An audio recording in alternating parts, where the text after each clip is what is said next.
Welcome, ladies and gentlemen. We are back with NCW action. I am your host, your general manager, your commentator for the evening, Neo Extreme, and we are coming to you live from Milan, Italy. This is episode 56, and what a card it is. And much like episode 55, we're going to be kicking things off with fatal four-way action. You got the Italian madman Franco Ricci, you got the Mexican sensation and one half of the World Tag Team Champions, Evan Edwards. You have one half of the former Tag Team Champions, Brendan Ace. Baltimore's finest, I mean, Brendan Ace. And then you got the French Miracle, Tisda. We saw the heavyweights from these four teams compete. Raiden Hamilton walked out with the win on episode 55. Well, which one out of these four will gain that momentum heading into that fatal four-way tag match this weekend at Revolution? Well, we're about to find that out. Either way, sup Bullet, sup Franco.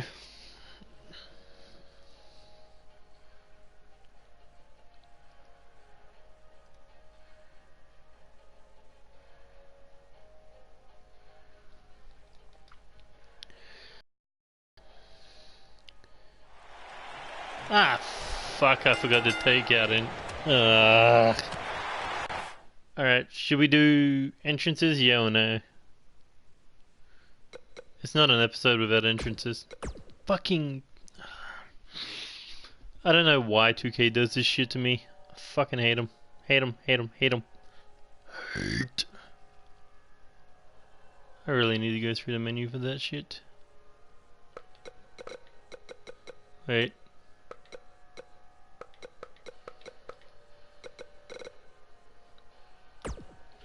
Okay, retry.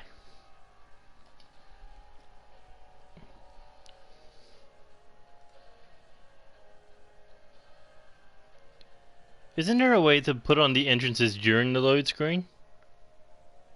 I always thought there was.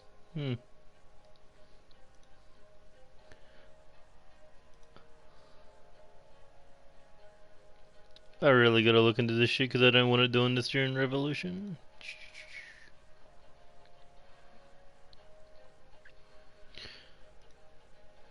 So what do you think of Raw yesterday?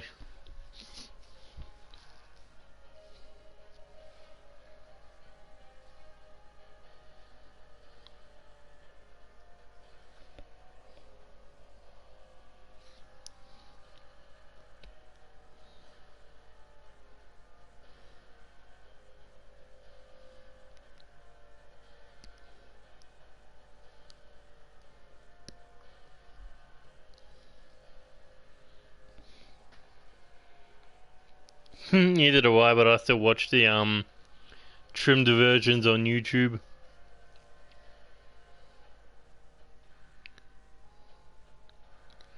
The only good parts about Raw is the fucking Firefly Funhouse and the 24/7 title.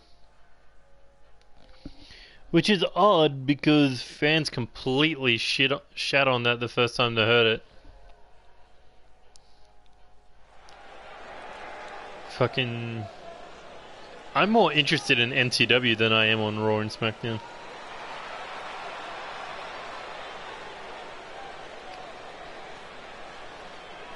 Speaking of NCW, here comes one half of the World Tag Team Champions, Evan Edwards. And you gotta think proud of what Raiden Hamilton pulled off on episode 55, defeating Oscar, defeating Michael Carter, and defeating Senastrid in that Fatal 4-Way elimination match. And now, can Evan Edwards do the exact same thing with the smaller half of those four tag teams? Can the Mexican sensation pull off another upset over Brendan Ace, Tisda, and Franco Ricci?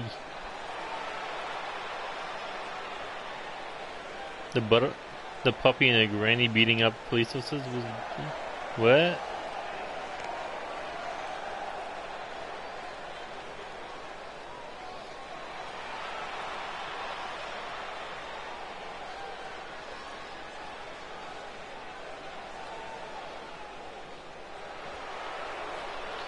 I don't know. All I know is they need to end this fucking wild card. But here comes one half of the former tag team champions, Brendan Hayes, winning those tag team titles in a triple threat match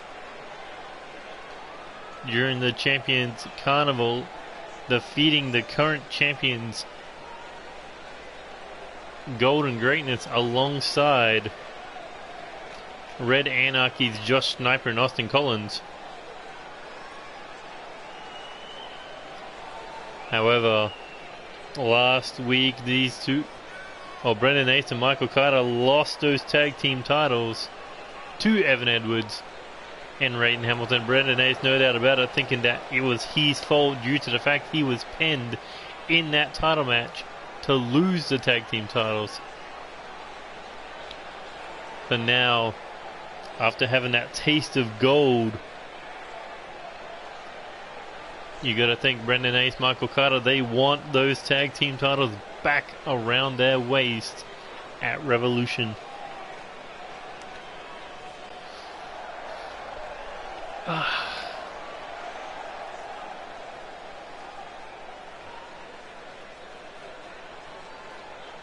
And there is one half of Reckless Intent, the Italian madman, Franco Ricci. Not sure if he says that because he's from Italy or not, but considering we are in Italy, he may be the hometown hero or hometown favorite.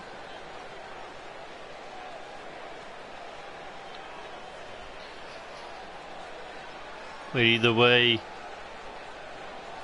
the only team that has yet to win the tag team titles in this Fatal 4-Way tag team title match at Revolution is Franco Ricci and Sinastrid. Every other team have held those titles, so you got to think that is going to push these two men to that next level. But will it be able to push them to those World Tag Team Championships?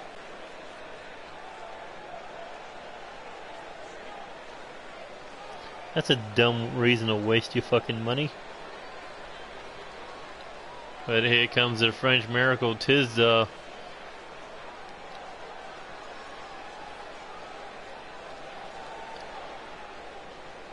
One half of the former tag team champions winning those tag team titles against the next generation at NCW Wildcard. The one night of the year where it was based around tag team wrestling. But 24 hours later, losing the titles to Natural Romance. So Tizza and Oscar, they've made it their goal to make it back to the top of the food chain to become World Tag Team Champions a second time in their career. And that would be huge for them. Oh, look at that, Evan Edwards already ready to throw hands.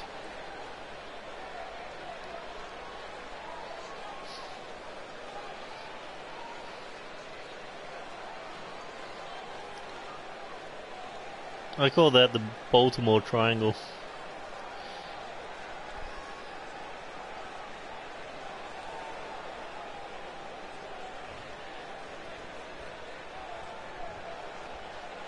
Right, here we go, Fatal 4-Way. Let's see if they can outdo the heavyweights. There's Franco Ricci going after Evan Edwards. Tizza going after Brendan Hayes.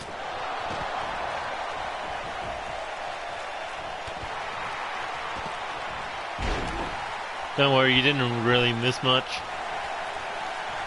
You had what? R-Truth, Camilla, fucking EC3, and fucking some other cunts. Trapped in an elevator. And that apparently was the most entertaining part of Raw besides the funhouse. Just the fucking matches were trash. Oh, straight jacket German from Brendan Hayes.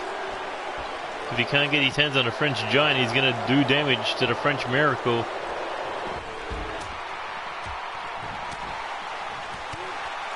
Yeah, you spelled elevator wrong.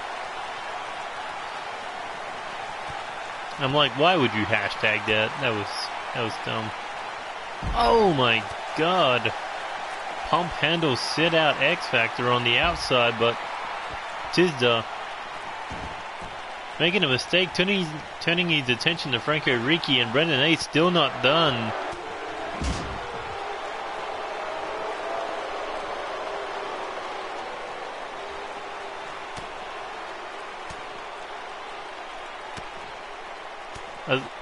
Probably going to update your dude when he's not doing anything.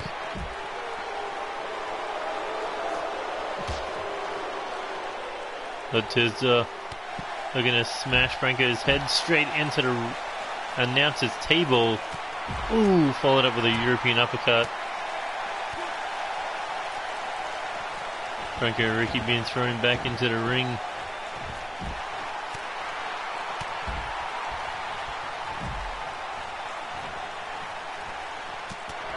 Which is weird because the Usos want to go to New Japan.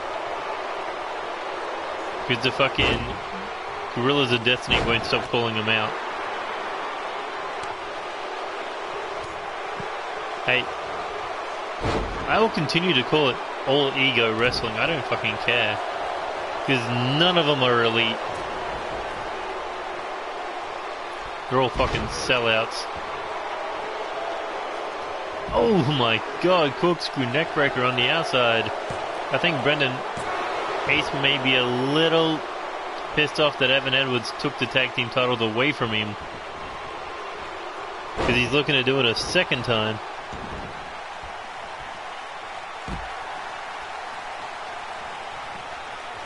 And Franco Ricci currently has Tizda middle of the ring dominating him with the stomps and the boots to the side of the head.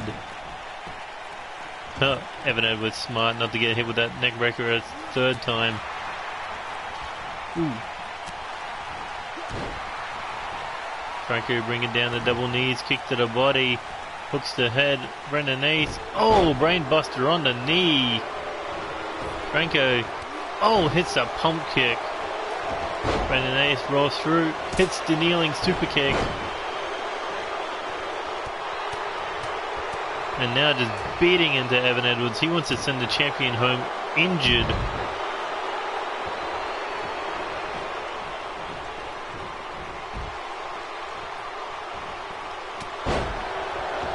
And a nice knockdown. Ooh, and ran straight into Tizda. Evan Edwards swinging a miss. Pop-up drop kick. And Brandon Ace now moving in on one half of the tag team champions. There he goes, winds up.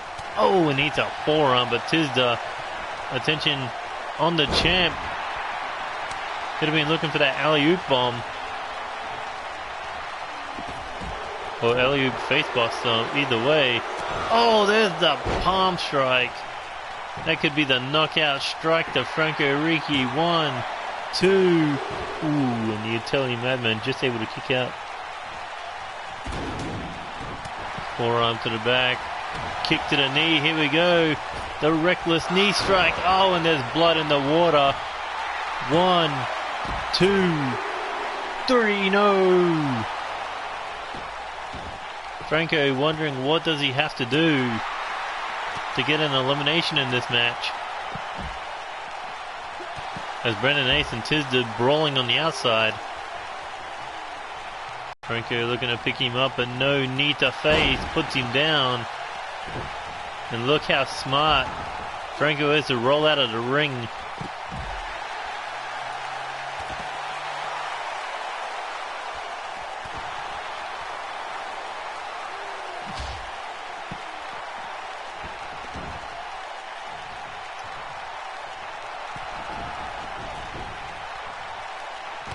Kick to the knee.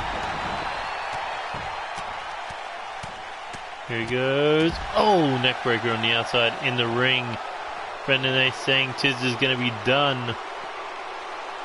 As he watches him crawl into the corner. Oh, and eats the 2 knees to the face. A running corner Meteora. And now Brendan Ace once again rolls through. Nails the super kick. And that could be done for the French Miracle. Drags him away from the ropes. Hooks the leg. 1, 2, and not enough to put down Tisza.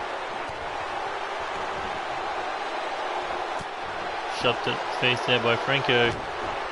Oh, and sends the champ into the announcer's table. Look at Tisza heading top rope. High risk, high reward with a drop kick, but just out of range. And now Evan Edwards taking the fight back into the ring.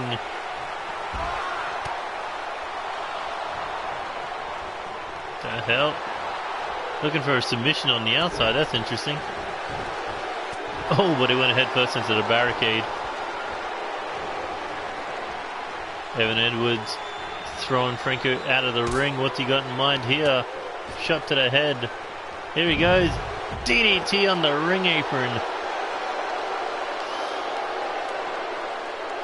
That's for Brendan Ace, looking to pick him up. Fireman's carry, but got hit with a reverse DDT. So far, no eliminations in this fatal 4-way.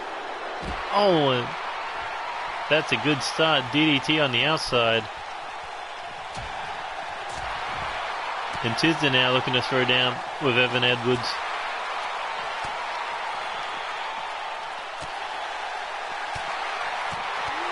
Man, this is no longer a fight, this is a brawl.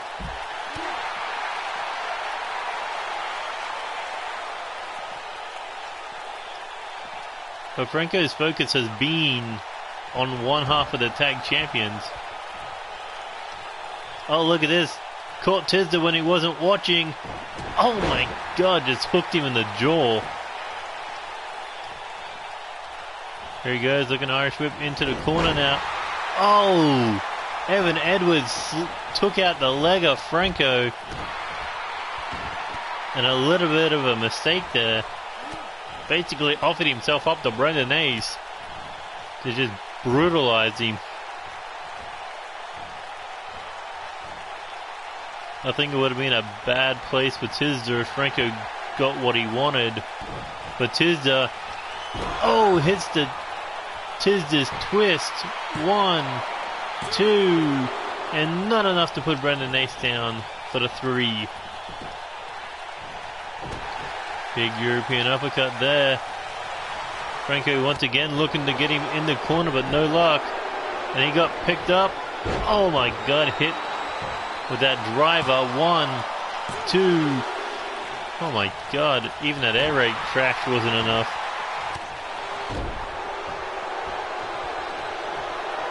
But Franco laid out middle of the ring. Evan Edwards heading up to the top rope. Tisza and Brendan Ace out on the outside. Oh, and there's a 5-star sensational splash. Hooks the leg. 1, 2, 3, and Franco has been eliminated. What the fuck did Ace and Tisza do to knock each other's asses out?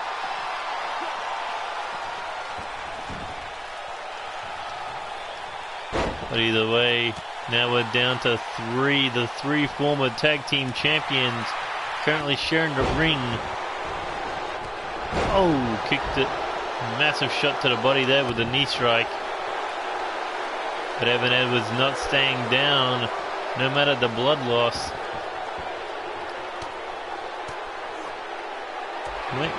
Well, you are getting an update soon, so maybe that might change you. Wait, was Brendan Ace just busted open? Okay, so he was. Oh my god, a palm strike out of fucking nowhere, Evan.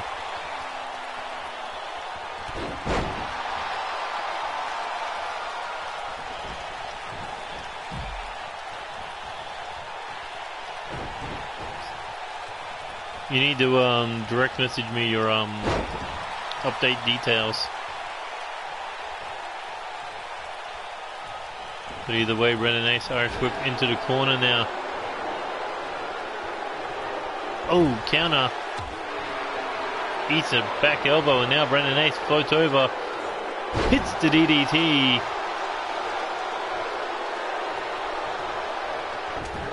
But still the champion refusing to stay down.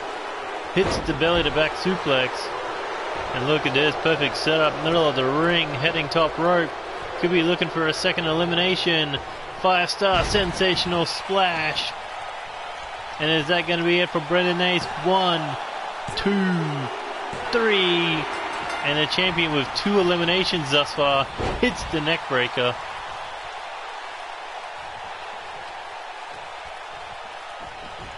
Evan Edwards is feeling the momentum. 2 eliminations in this fatal 4-way. And he's still going.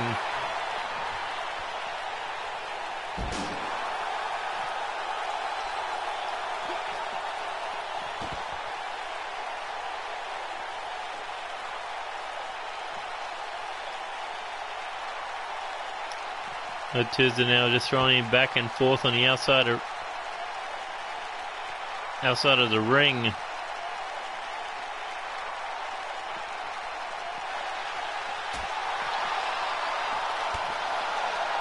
Back and forth these two are going, but how much blood has been lost from Evan Edwards as he takes a stiff headbutt.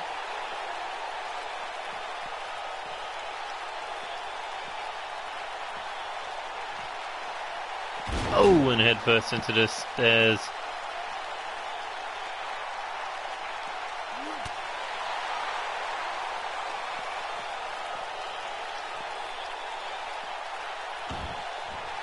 Didn't you say that you were going to go back to the junior heavyweight division? Either way, Evan, smashes Tiz's head into the turnbuckle, using his boot as a weapon to choke him out. Unorthodox style, but not against it. And here we go, coming off the ropes. Oh my God, running face wash knee.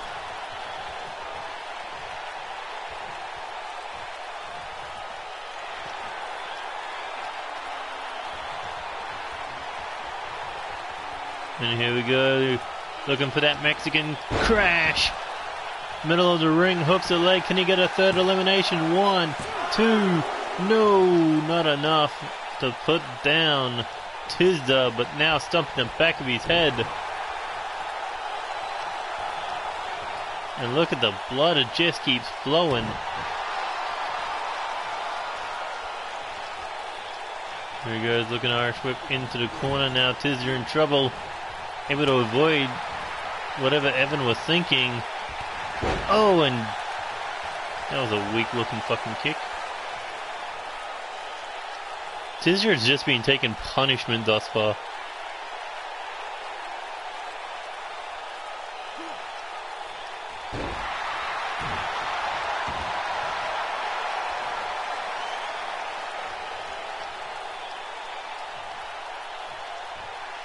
Now look at this, looking for a submission, but Evan Edwards able to break free.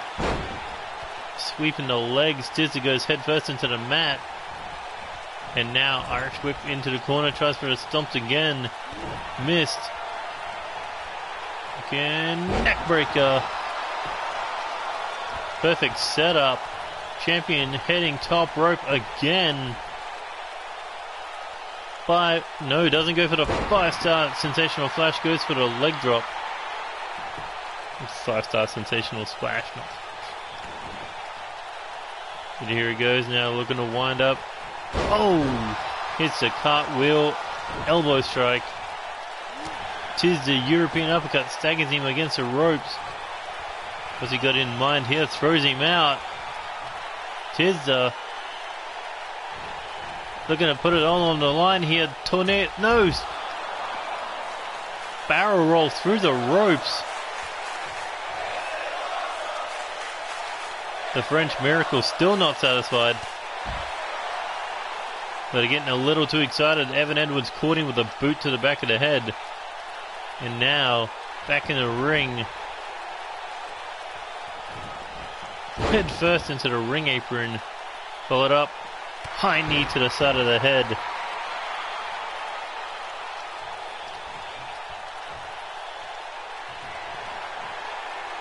And here he goes. Looking for the Mexican crash again. Oh, that could be it. Gets between the Tizzer and the ropes. 2, 3. And the Mexican sensation clean sweeps the fatal 4-way. And looks like the tag team champions going in with the most momentum. Both cleaning up in their fatal 4-ways.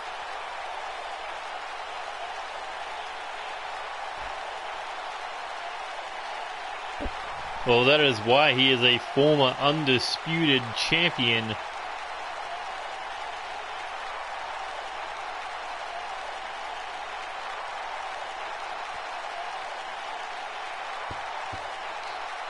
Three eliminations isn't lucky. That is skill. But we'll see who's gonna be lucky at Revolution. Who's gonna walk out with the World Tag Team Championships? Will it be the champions? Will it be the French War? Will it be Reckless Intent, or will it be Baltimore's finest tag team? Guess we're gonna have to find out at Revolution.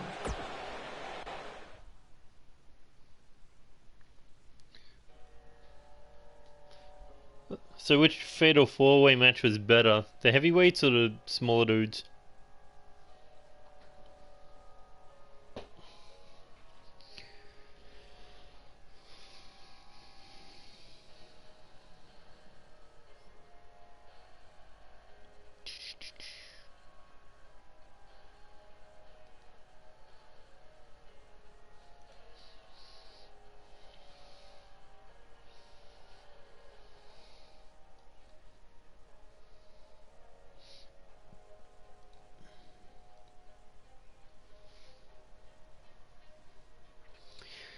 Yeah, they were. They were all. I think they were all busted open except Sinastrid, because he was like eliminated first.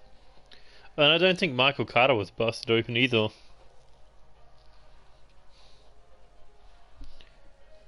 But I think they're bigger than that one did. But here we go, some women's action. Former 3-time NCW Women's Champion looking to make it 4 times at Revolution inside Hell in a Cell against Tony Moon. But last episode you saw that tag match between Lauren Young and Violet Edwards versus Tony Moon and Candice Rose. There's Lauren Young who got the win over Candice Rose, but Candice Rose said the only reason you got the win on me was because of that psycho Violet Edwards bringing in a steel chair. Well, Lauren Young will be looking to prove there was no fluke as she looks to throw down with Candice Rose one-on-one tonight. I really need to give her a theme song.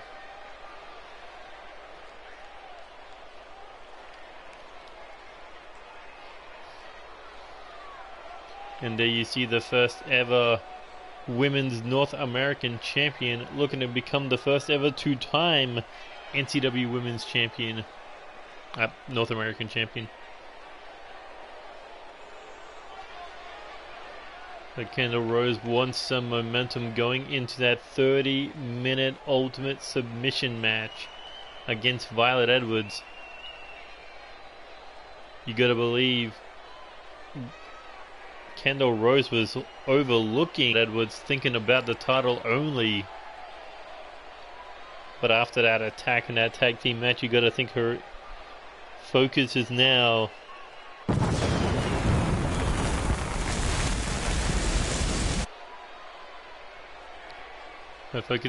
on Violet Edwards and the destruction of her well-being. But either way, here we go, first time ever, one-on-one. I was reading the comments. Pound for pound, the best all-around athlete when it comes to this company because I'm sure of this. I mean, those are good traits, but I don't know, pound for pound, if you're the best on the roster. I mean, there is a lot of good talent on the roster. To write off like 90-something names is, yeah.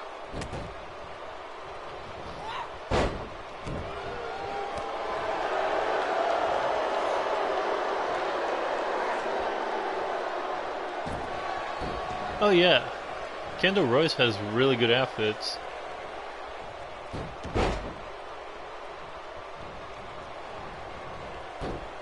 Ooh, snap suplex there by the former 3-time women's champion, looking for a stomp, but instead deciding to yank on the arm. You know that Lauren's web targets the arm, so could be softening her up for that submission victory.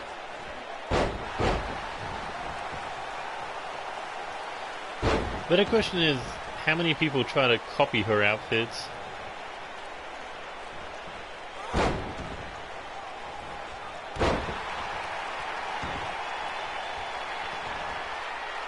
Also, I wonder what the story is about the knee brace.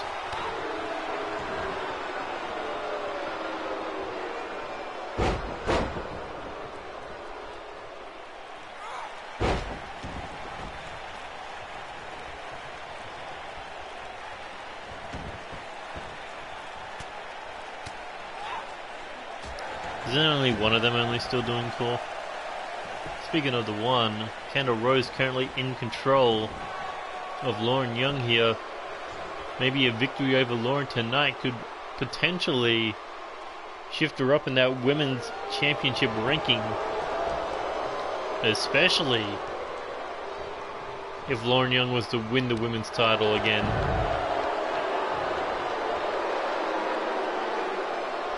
Oh, there are too many.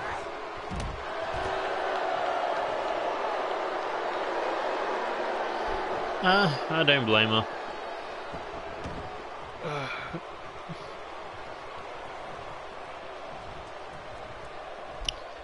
Core drama is the worst kind of drama. Ooh, try to go for another clothesline over the top rope. No luck there. And Lauren Young now coming off the ropes. Oh, hip attack on the ropes. And now Lauren heading top rope. Kendall Rose laid out. Lauren looking for the splash. And that could be it. 1, 2. But no, Kendall Rose able to kick out. I don't know, I never worked with either of them, so when people were retweeting their retirement, I'm just like, it doesn't bother me.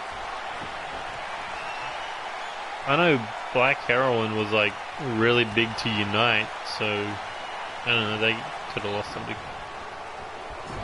But here we go, Irish whip into the corner. Kendall Rose knocking her down against the ropes.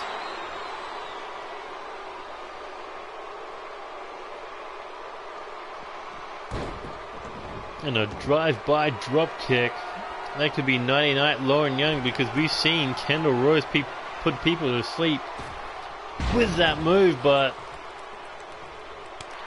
she wanted to send a statement with the elbow drop, but Lauren Young quickly to recover. There's a reason why Lauren Young is a 3-time women's champion. A drive-by drop kick would not be enough to put her down.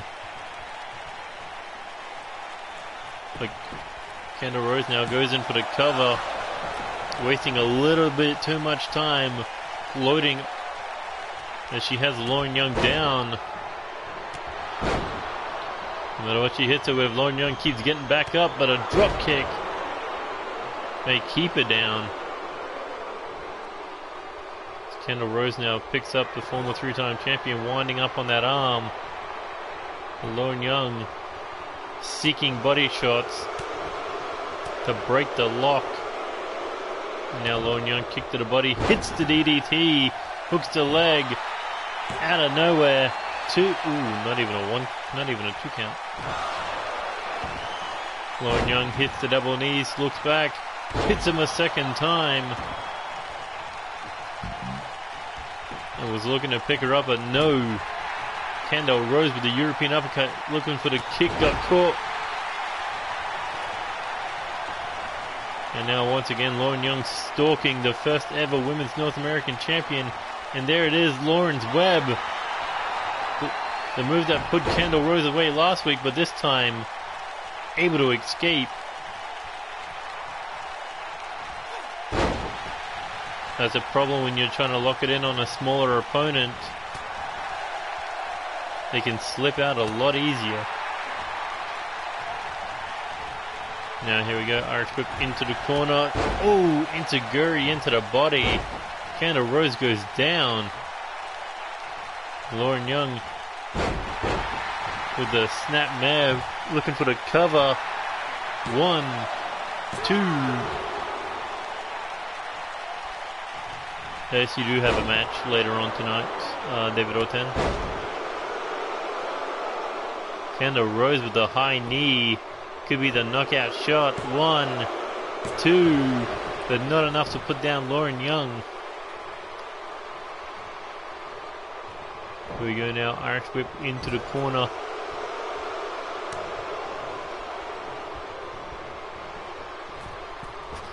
Kendall, tornado DDT.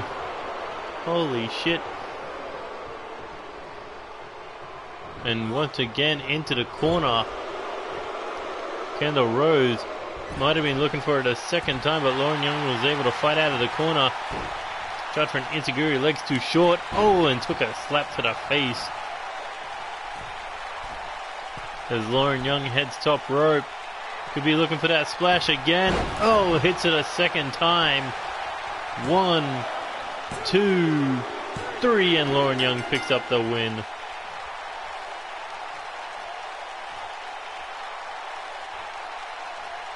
Depending on what you mean by back to where they were.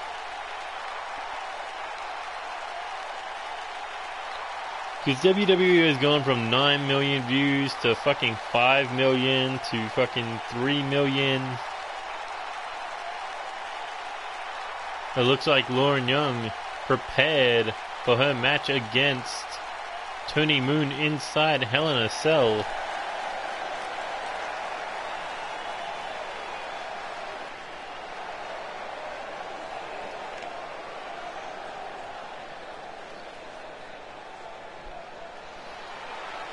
Lauren Young, if she wants to become a 4-time women's champion, she's going to have to be the Queen of Hell to get that title away from Tony Moon.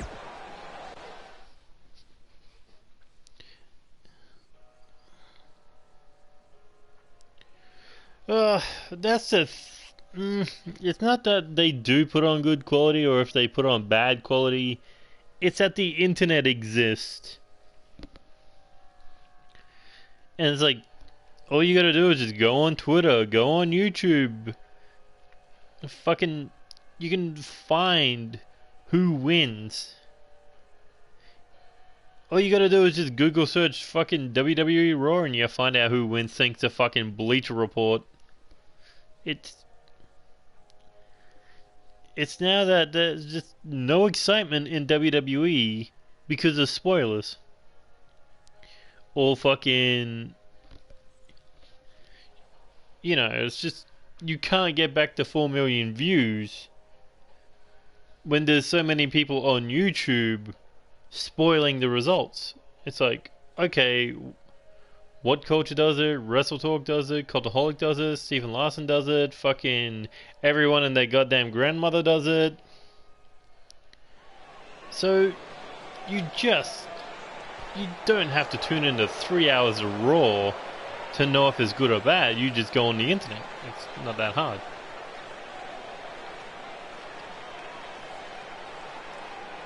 But here comes the former United States champion Brendan Murphy picking up a victory over Dunkel Gott last week, picking up a victory over the United States champion Tom Doyle last episode. However, after the match, Brendan Murphy was attacked by Dunkel Gott. The two brawled until the referee was able to break them up. But tonight there will be no referee involvement. There will be no outside interference. Just two men looking to kill each other before revolution inside that steel cage. How do you win? Pinfall or submission only? And we have the arrival of the former United States champion, the Viking King Dunkel Gott, finally capturing the title at Invincible before losing it in the Champions Carnival. But you saw what this man did to Evan Epic to win the title. Imagine what he's going to do to Brendan Murphy and Tom Doyle to get that championship back.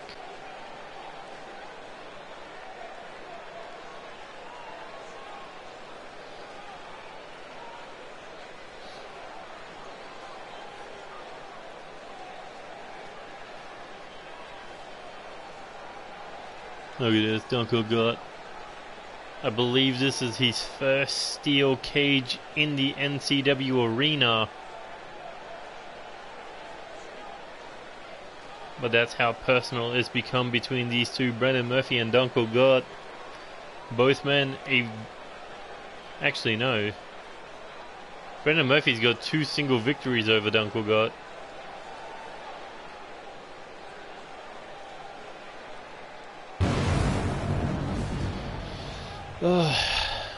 Okay, if I was to get rid of the new WWE Championships and bring back 2 world titles, which titles would you bring back, or would you create your own? Okay, what do you mean by that? Like, do I get rid of like the Raw tag titles, the SmackDown tag titles, blah blah blah blah blah? Ooh! Dunkel Gott starting things off with a power game, a deadlift gut wrench suplex, and then the second one straight into the pin, but Brendan Murphy quickly kicking out. Brendan Murphy had that absolute brutal contest with Tom Doyle, who we'll see later tonight against the Intercontinental Champion Andy Reeves.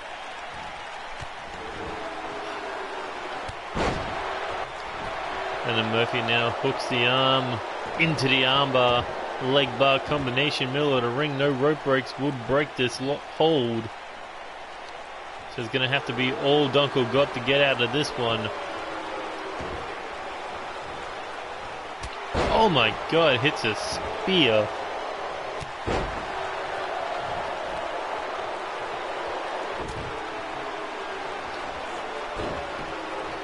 So I'd drop like fucking all the titles.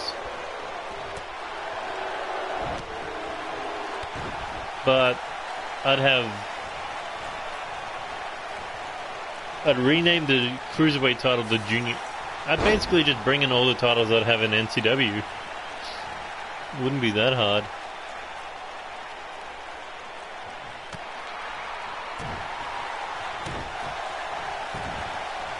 My god. Dunkel Gott just brutalized him.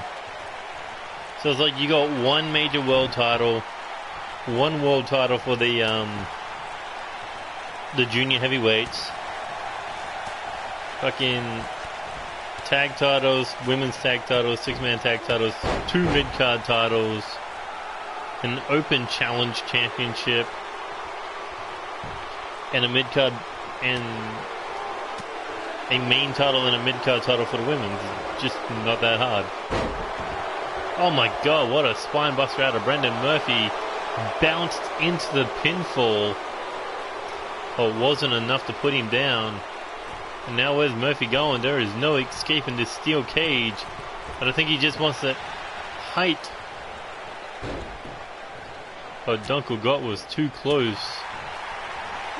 Oh. It's not about creating my own titles, it's more about giving the titles meaning.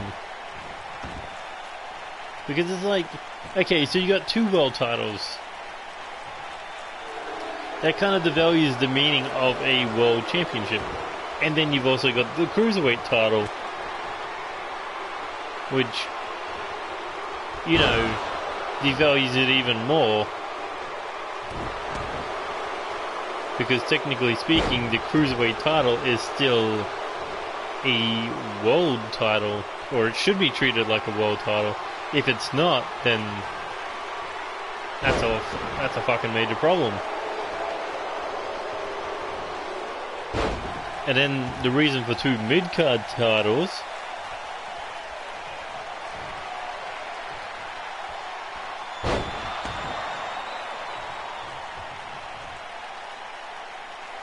ah, fuck, we got like 15 tag teams.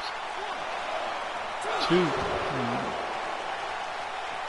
Uncle God nearly picking up the win in the steel cage. Alright, this is going to be interesting. Can he hit the Vikings curse? No. I was going to say, could he hit it because it would require him to throw him out of the ring. Uh-oh. Reverse choke slam. Oh my God, Dunkel got just sitting in front of Brendan Murphy, mocking him. And now just nailing him with the double lariats. Here we go. Hits the power slam. Well, that's the thing. Do you mean tag teams or do you mean factions? But either way, off the swinging cutter. 1, 2. Still not enough to put down Brendan Murphy. And now Dunkel Gott could be moving in on the attack as he rakes the eyes. Ooh, back elbow, cross body.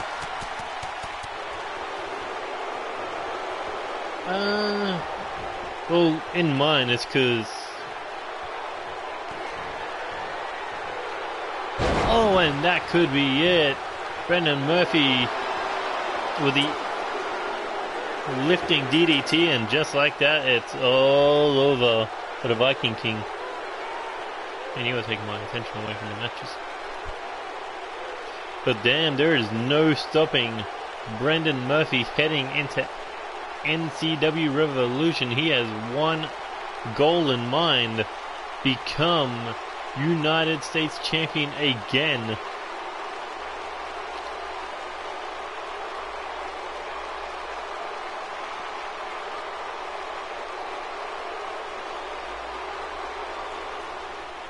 Man, is there any stopping him?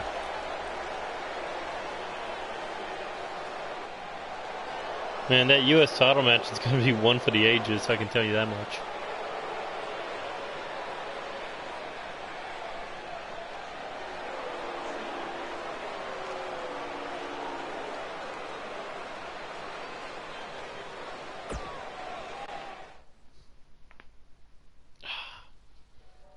Live title match.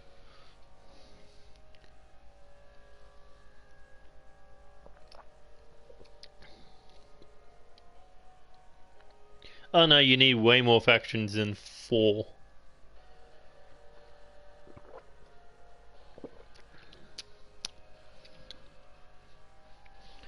In NCW, I got like fucking 8 factions. No, but that's the thing. If you have the tag titles, and then you have the 6-man tag team titles, it's always a different environment. It's always a different kind of match. It's like, alright, what if this team, you know, teamed up with someone else? Like, say,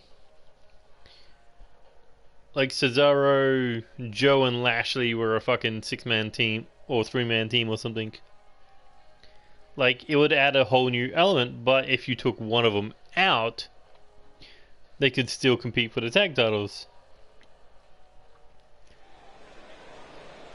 Like, every person should be open for every title. Speaking of titles, the following contest is scheduled for one fall, and it is for the NCW Live Championship.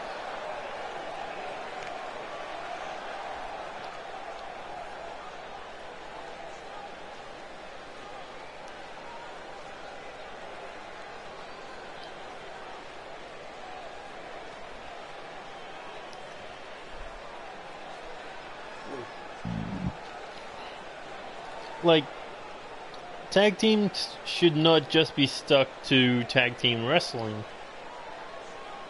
Like, you can advance on it with 6-man tag team styles, or you can cut it in half with solo styles.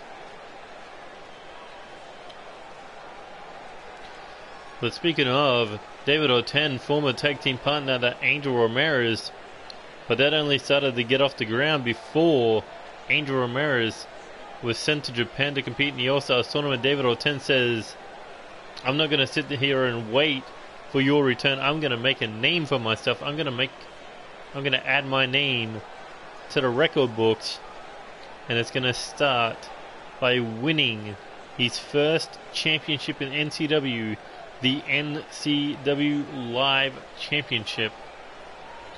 In fact, I believe this is the first time David Orton is actually directly challenged for a title.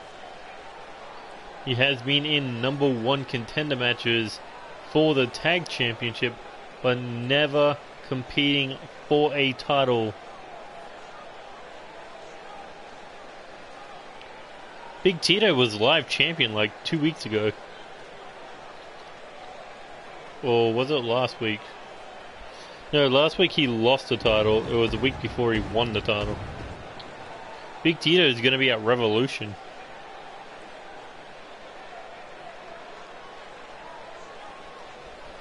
But either way, David Orton wants to go to Revolution as the NCW Live Champion.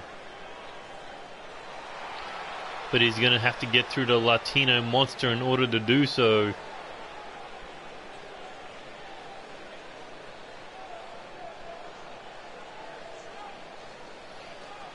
Ultimate Gamer is, I think he's Big Tito.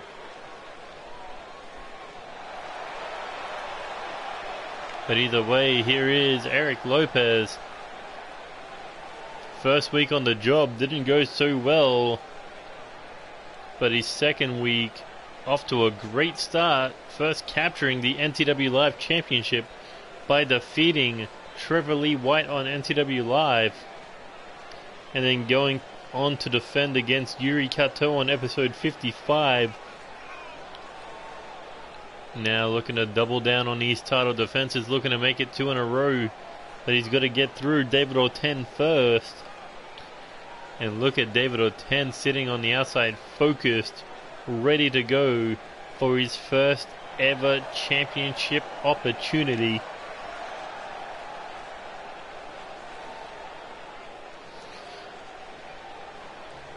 Look at that. Even though inexperienced, he's enjoying this moment to the fullest.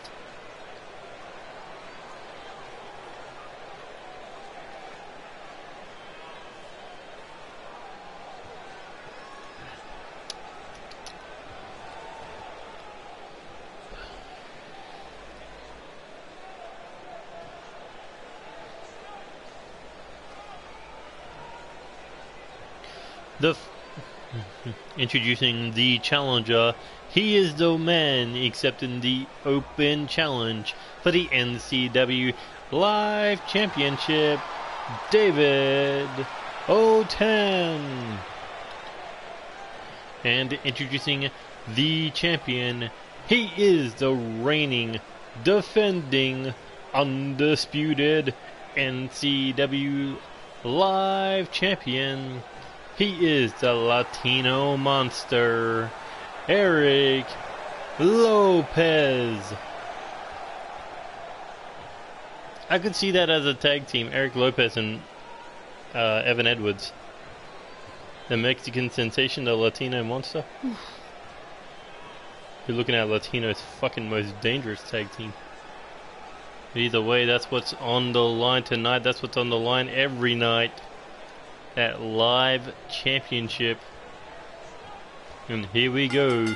Orton versus Lopez. And Eric Lopez starting things off with a massive boot. Oh my god, tried for a spear and just got slung. Who the fuck cares about Eric Escobar? He was a jobber. Didn't they try to push him for the US title and it fucking It backfired. They like gave him one title shot. He lost, and he was out the fucking door. Because apparently they didn't like him backstage. But David Oten looking for submissions, looking for that armbar. As long as Eric Lopez has one hand, he's still dangerous. Oh, until he crashed outside the ring. David Oten trying to regain his focus after being punched in the face. And look at this, caught the champion with a kick to the body, begging him to bring it, but fireman's carry takedown. And the champion now looking for a suplex on the outside. Mamma mia.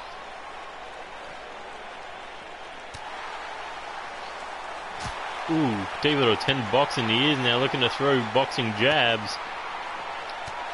But when you swing the wrong way, Eric Lopez is going to crack you down. As you saw with that massive punch to the face.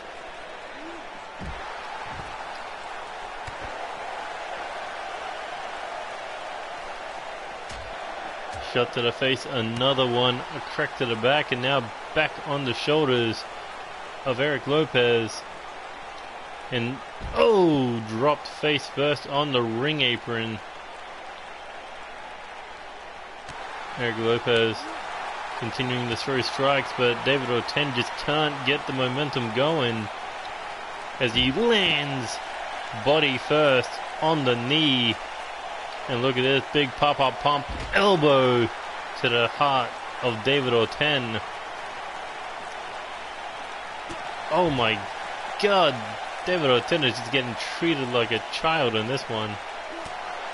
But still fighting back with the body blow and the elbow strike. Was looking to send the champion head first into the ring post, but Eric Lopez got lucky.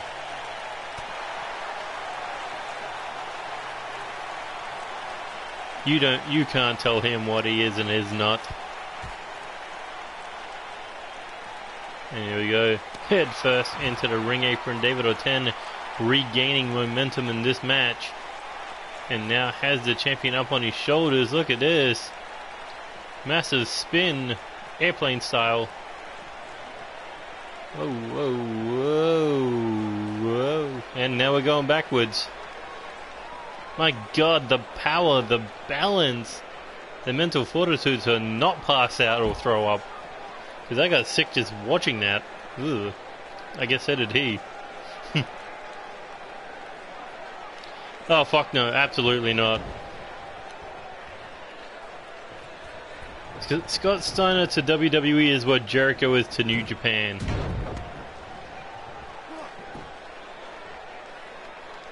David Oten hit that big elbow, now looking to hit the big back elbow. Hits his second one. Ducks under. Oh, and hits the lariat. I think Scott Steiner came into WWE at the wrong time. He would have been perfect for the Attitude Era, but not for the Ruthless Aggression Era. Because that's when they were starting to fucking fade into PG era. 1, 2. Ooh, not enough with the choke slam. David Oten. I mean, not David Oten. Eric Lopez. How is he still standing after being spun around? Either way, here he goes. Setting Oten up on the shoulders. But David Oten. Oh, hits the chop block. Oten's feeling it. He boxes the ears. Oh, look at this. Into the submission. Looking to tap the big man out. It's rare that we see the live title change via submission. But Eric Lopez has no choice but to tap as Oten picks up his first championship in NCW. It was a nice ride while it lasted, but the darkness rules over the live championship at the moment.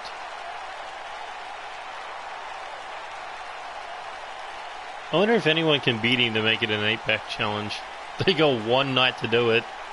Either that or I gotta book a fucking random match for Revolution. Because WWE fucking 2K didn't give us the opportunity to have a 7-person match. Which is dumb. How do you miss the bridge?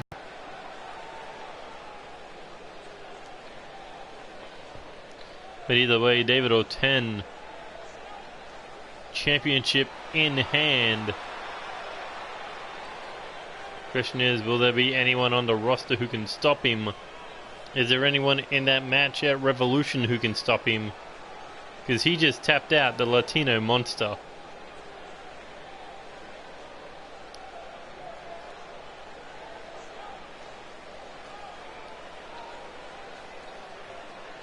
There you go. That's a fucking picture for you.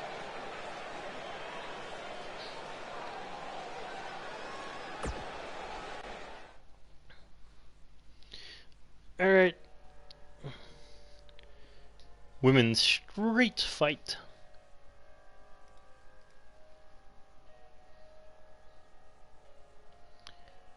No.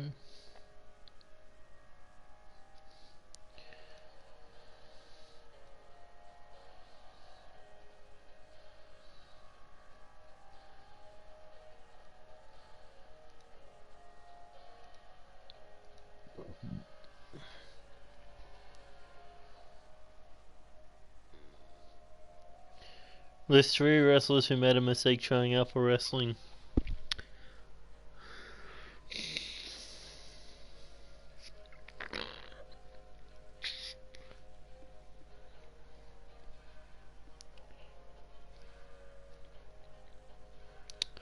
That is a good question.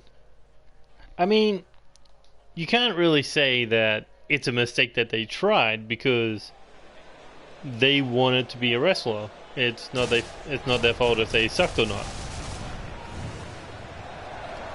But I would have to say Naomi's Funkadactyl partner, fucking Cameron, she was absolutely god awful. I know she's fucking number 1 on my list. But here is Violet Edwards, who got violent in that tag match on episode 55, bringing in a steel chair and started assaulting Kendall Rose. Tony Moon explained the reason she did not get involved in the match was for the well-being of her friend, Kendall Rose. So that is why Tony Moon has accepted this street fight tonight against Violet Edwards for a little bit of payback. And this is going to be right up Violet Edwards' alley. Not to mention, imagine how huge it would be to pick up a victory over the current NCW Women's Champion. I mean, I wouldn't say Maria Kanellis because she met her husband in the wrestling business. So some good came out of it. She has a kid now. She's got a contract. She's happy. So it's not really she made a mistake. It's just that she can't wrestle. Eva Marie, on the other hand, no, not Eva Marie. Who the fuck's that redheaded bitch? The one that couldn't wrestle. Is it Eva Marie? No. Fuck. All Red Everything. What the fuck was that bitch's name again? Yeah, so it was Eva Marie. Yeah, she should have never gotten near a wrestling ring. Ever. You can try to get Brian Kendrick to train her, but you can't train trash to not be trash. But here comes Tony Moon, 2-time Women's Tag Team Champion, current Women's Champion. But will that reign last through Revolution? We saw her opponent for that Hell in a Cell match earlier, Lauren Young, defeating Kendall Rose. Can Tony Moon pick up the momentum going into this one. Well, coming out of this one. I mean, can't really say Santino,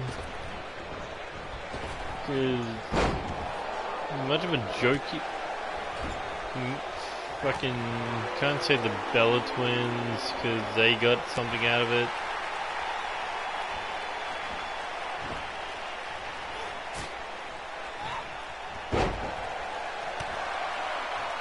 I mean, maybe fucking, oh, what's his name? Owen Hart, because, I mean, the McMahon family kind of killed him, so if he didn't get into wrestling, that would never have happened.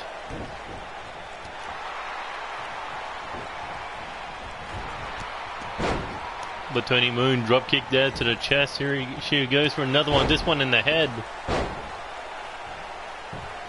And now outside the ring, Tony Moon not waiting to make this extreme as she comes back in. Kendo stick. Oh my God, straight across the forehead. Violet Edwards said, "Give me your worst."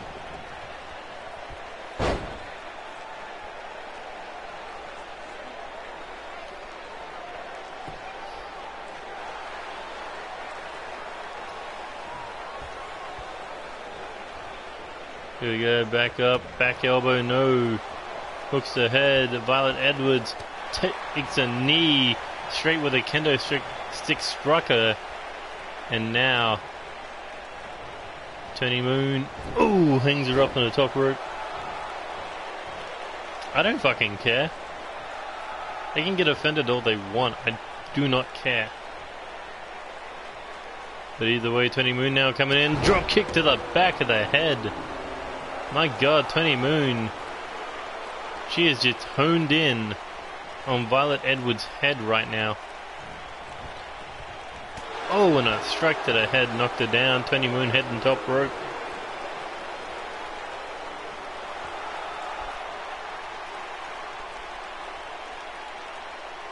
And here we go, coming off the rope. Oh, that may have been a mistake.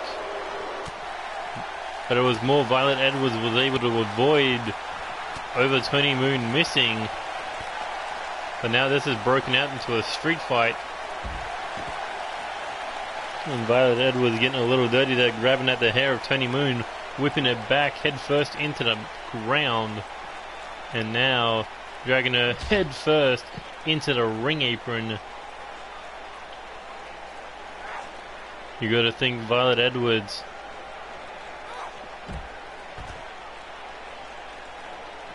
is going to be at the top of her game, first challenging for the Women's North American title, and now currently competing against the top woman in the promotion, the current women's champion, as Tony Moon has that kendo stick in hand again, but this time Violet Edwards was able to stop her. Oh, and hits a suplex on the outside, winds up the arm, hits the back suplex.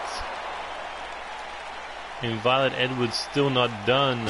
Oh, as she slams Tony Moon abdomen first into the stairs and kicked her over the barricade.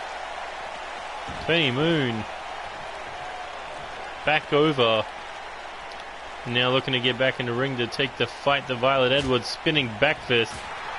Violet retaliates with a chop, and now, ooh, could have been looking for that violent stunner.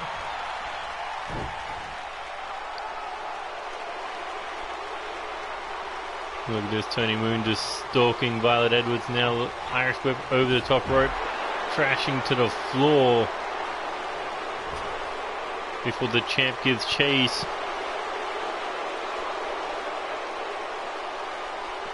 Okay. And now into the steel goes Violet Edwards. Tony Moon, what's she got in mind? And she was looking to use the apron potentially as a weapon again, but Violet Edwards was able to break out now. Has the champion on her shoulders. Tony Moon using the elbows to get out of it. And hooks her by the head. Knee strike.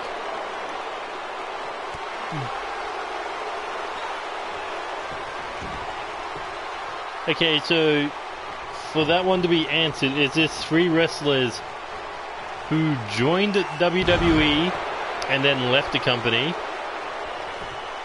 Or is this 3 who have never been in WWE? Well, Tony Moon nearly getting the 3 count off that rolling Death Valley driver. And a backhand to the face, oh my god.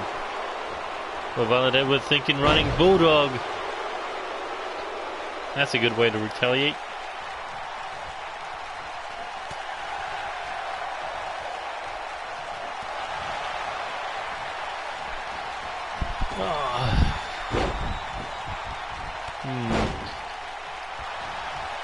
Alright, main roster or developmental? Violet Edwards now hooks ahead, snap suplex, floats over, rolls through, hits a second one, and still keeping Tony Moon locked in for the 3 amigos. Kenny Omega would be 1 because he was in developmental.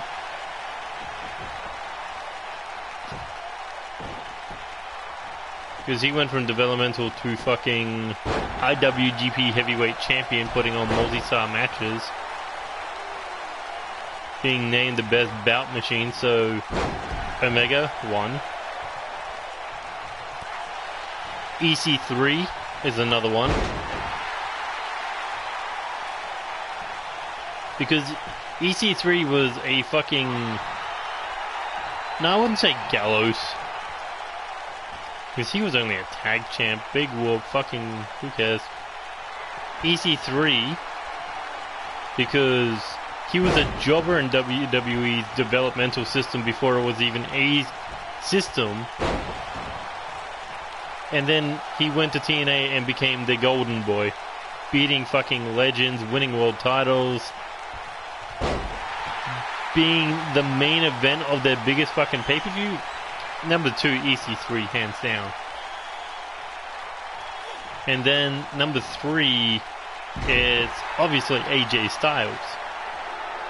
Because he was only in WWE for what, a couple of days, couple of weeks, had like 1 match against the fucking Hurricane. Goes out of WWE, carries every brand he touches before he comes back 15 years later. Well, he won the TNA fucking titles, he won the New Japan titles, he put on great matches against Okada, Joe, Angle, Sting, the list goes on and on and on.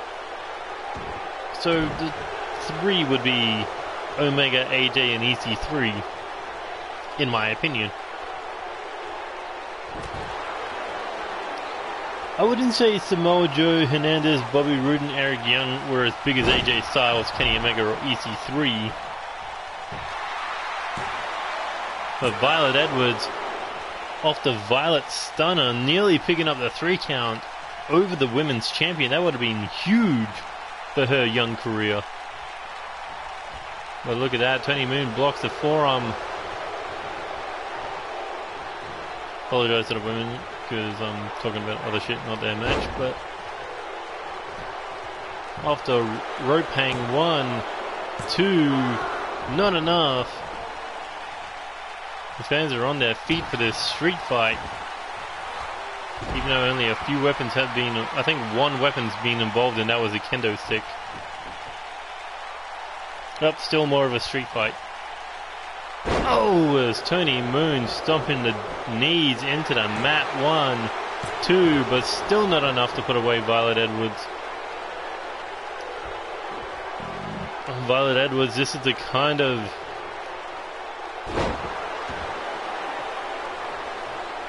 This is the guts she needs if she wants to be the Iron Woman of the Ultimate Submission match. But going for a pin and going for a submission are 2 different things. Being pinned and being locked in a submission is 2 different things.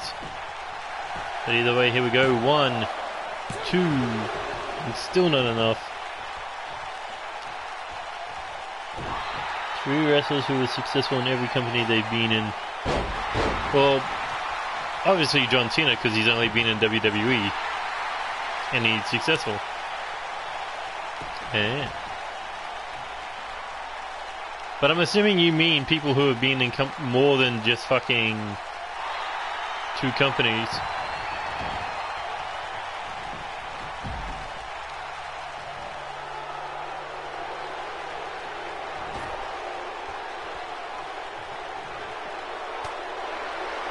My god, this fight spills back to the outside. Well, obviously AJ Styles would be the fucking #1 pick.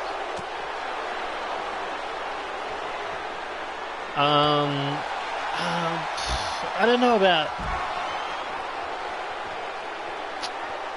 know about McIntyre, because he's successful in TNA, successful in fucking WCPW or whatever, what Coach's fucking company is called now.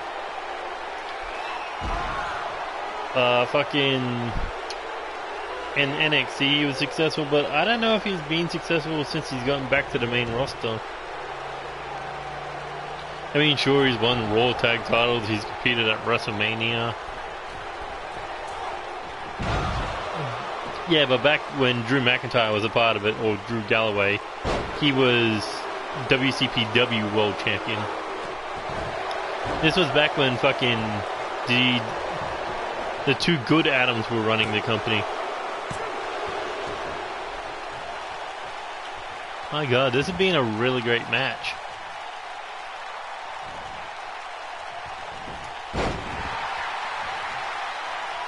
Well, Edwards sweeps the leg, and now could be looking to put Tony Moon away here with a violent stunner. And that could be it. Hooks the leg. 1, 2, 3, no! Almost pinned the women's champion a second. Well, more than 2 times, but hitting a finisher twice. Nearly scoring that 3 count. Oh, drop kick to the back. That's not going to be good for Violent Edwards. But, Seth Rollins, because fucking Ring of Honor, WWE, he's NXT, he's fucking done it all.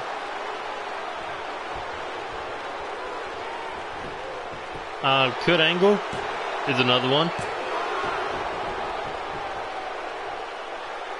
Kurt Angle's gone to New Japan, he's gone to TNA, he's done WWE. Fucking winning world titles everywhere, so Angle, AJ, and Rollins would be my 3 picks.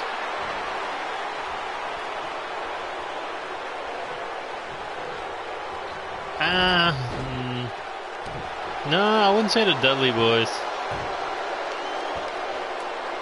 Because, well, Bubba Ray Dudley was TNA World Champion. Okay, so if you're a World Champion in one company, you'd expect to be a World Champion in every company.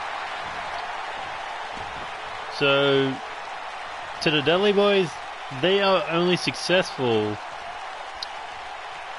in the tag team division, like the Hardy Boys. But then again, you can also say Jeff Hardy has had great solo success, winning the TNA World Title, winning the WWE Championship, winning the big gold belt.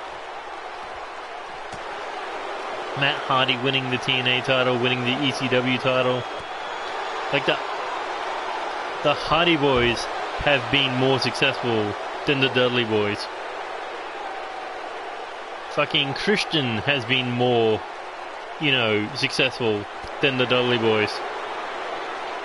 Out of those 3 major teams, the Dudley Boys, they've only survived on their tag team naming.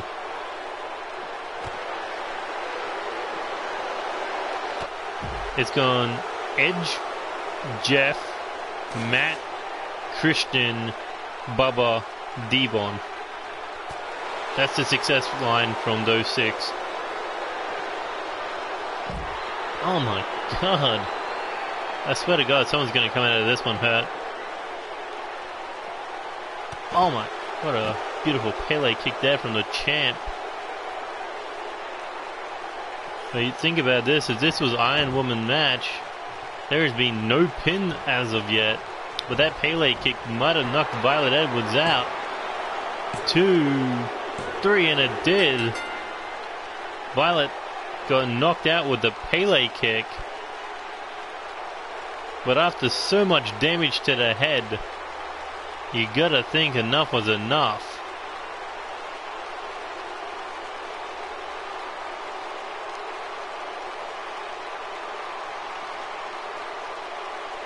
But what a hell of a match it was between these two, no doubt about it. A future, potentially could be a future title match in the near future, or sometime in the future. But right now, Lauren Young and Tony Moon standing tall, just a few days away from their clash at NCW Revolution inside Hell in a Cell for that women's championship, as we got more action.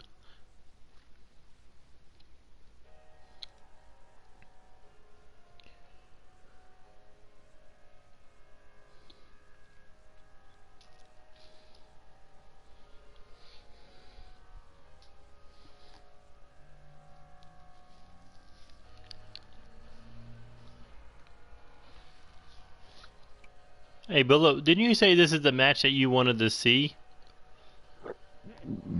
The guy who never loses versus the guy who breaks legs. That's the match you told me you wanted to see, right?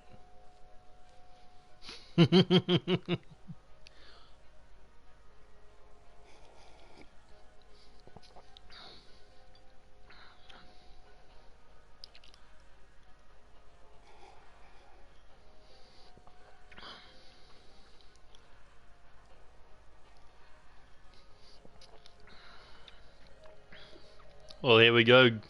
The King of Submissions versus the King of Knockouts.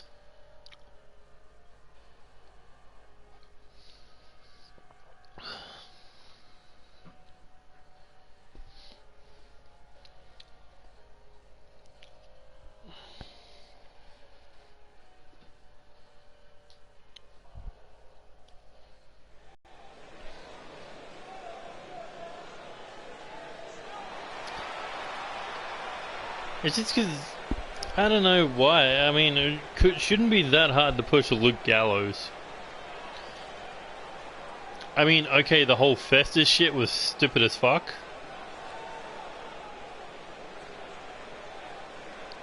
But the whole, when they put him with CM Punk, they had something with that. I don't know. It's fucking dumb. But either way, Andy Reeves, the Intercontinental Champion, got his work cut out for him at NCW Revolution. Going to be defending that title in a 2 out of 3 falls match against Omari Williams. Andy Reeves defeated Omari when he opened challenge for the title during the Champions Carnival. But that match, so great, 20 minutes before the submission, before that knee bar was locked in, and Omari had no point, or at that point had nowhere to go but to tap out to save his career. Fake Kane doesn't really count. Apparently, Glenn Jacobs, Kane now, he wanted to retire, so they were going to put Luke Gallows in as the new Kane. But somehow WWE was able to keep him around, so they kind of just threw Luke Gallows to the wolves. Brought him back, repackaged him as a fucking mental case, got him out of that shitty gimmick. But here is the United States Champion Tom Doyle defending that title in a triple threat match at Revolution. So these two champions looking to build up some last minute momentum. But the difference between the two champions, Andy Reeves going into his second title defense, Tom Doyle going into his first title defense. And so far, Tom Doyle has not been looking up not been living up to hype as the champion, losing all of these matches thus far since winning the title. Losing to Dunkel Gott in a one-on-one match. Losing to Tom Doyle. Not Tom Doyle. Fucking... losing that Champions Tag match. Although he was not the one being pinned, he still lost to Andy Reeves and Dave Rogers. And then Tom Doyle competed one-on-one with the World Heavyweight Champion Dave Rogers. Tried as he might, there's a reason why Dave Rogers is at the top of the food chain. And then Tom Doyle went one-on-one with the man he beat for the title, Brendan Murphy. Couldn't get the job done then. So this is his last chance. Fuck you. This is his last chance to build momentum, and what a way it would be than against the Intercontinental Champion.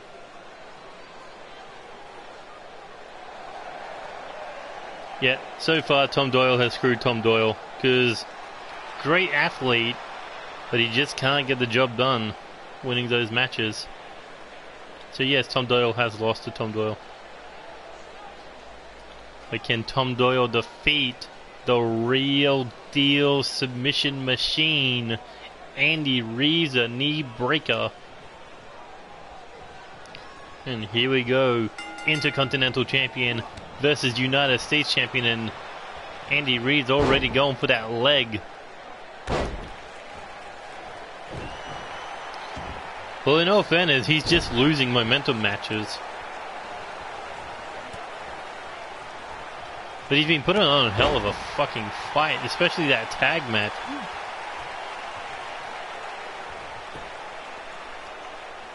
Well, Tom Doyle working on the back of Andy Reeves, but Andy Reeves' leg strength able to get him out of that submission from being bent in at the pendulum.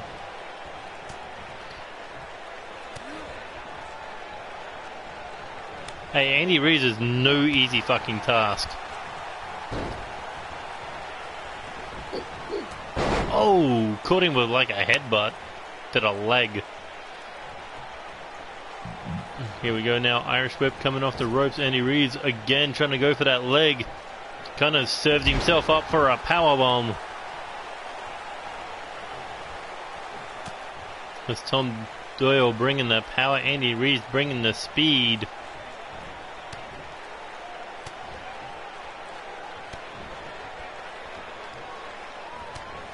Ooh, forearm to the face here, ducks under, kicks to the back of the leg. Andy Reeves continuing to work on those legs until he was able to cut down Tom Doyle from a vertical base, now beating on the head of the United States Champion.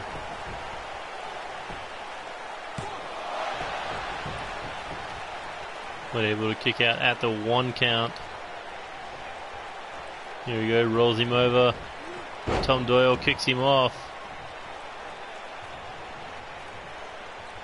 Now moving in on the hunt. Doyle, Irish whip into the corner, back elbow, enziguri combination, and the Intercontinental Champion falls at his feet. At Andy Reeves, big knee strike.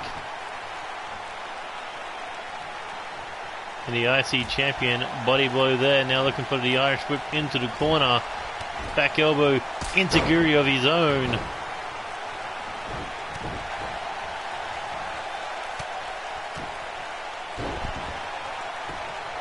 As Andy Reeves now rolls him over for the cover, but only a 1 count.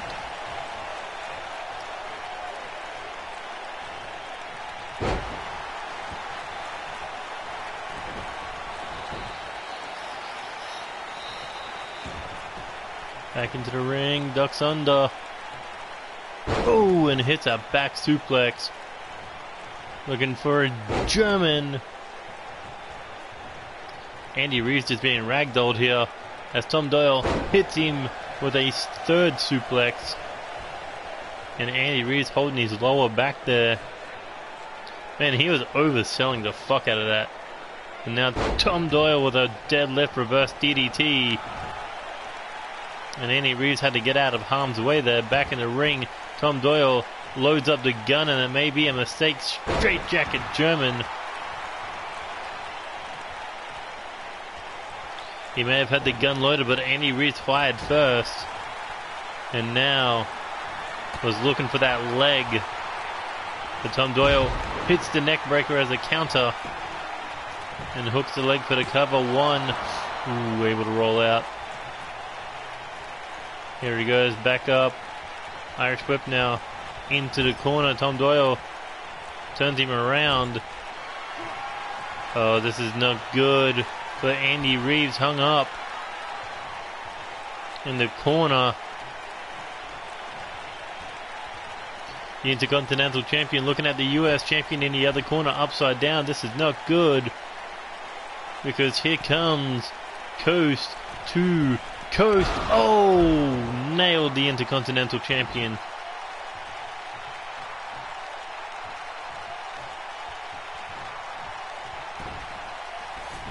And that could be it for the real deal Andy Reeves. Can Tom Doyle pick up the win en route to Revolution? No. Andy Reeves able to get the shoulder up at the nick of time.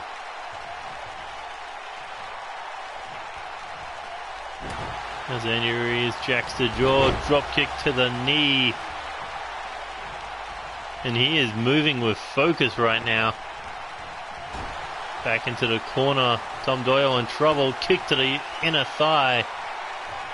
And now, here comes a shoulder tackle. Oh, Jesus Christ. Tom Doyle's not going to be walking around on that leg. 1,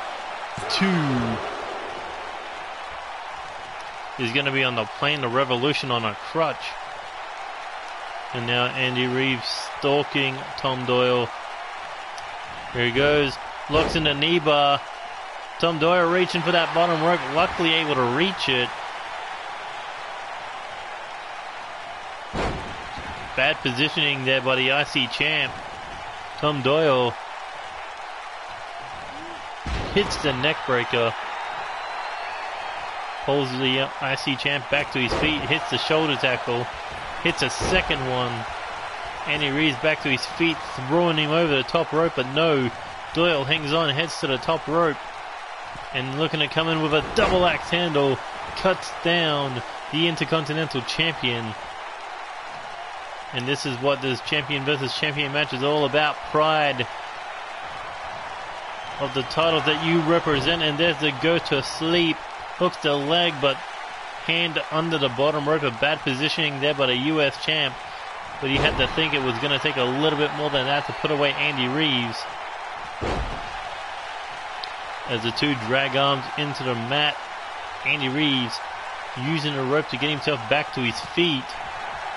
As Tom Doyle now targeting the back of the leg. And Andy Reeves said, no, that's my thing. Fuck off. Ooh, tried to knock him out there with a punch. Tom Doyle back in the ring.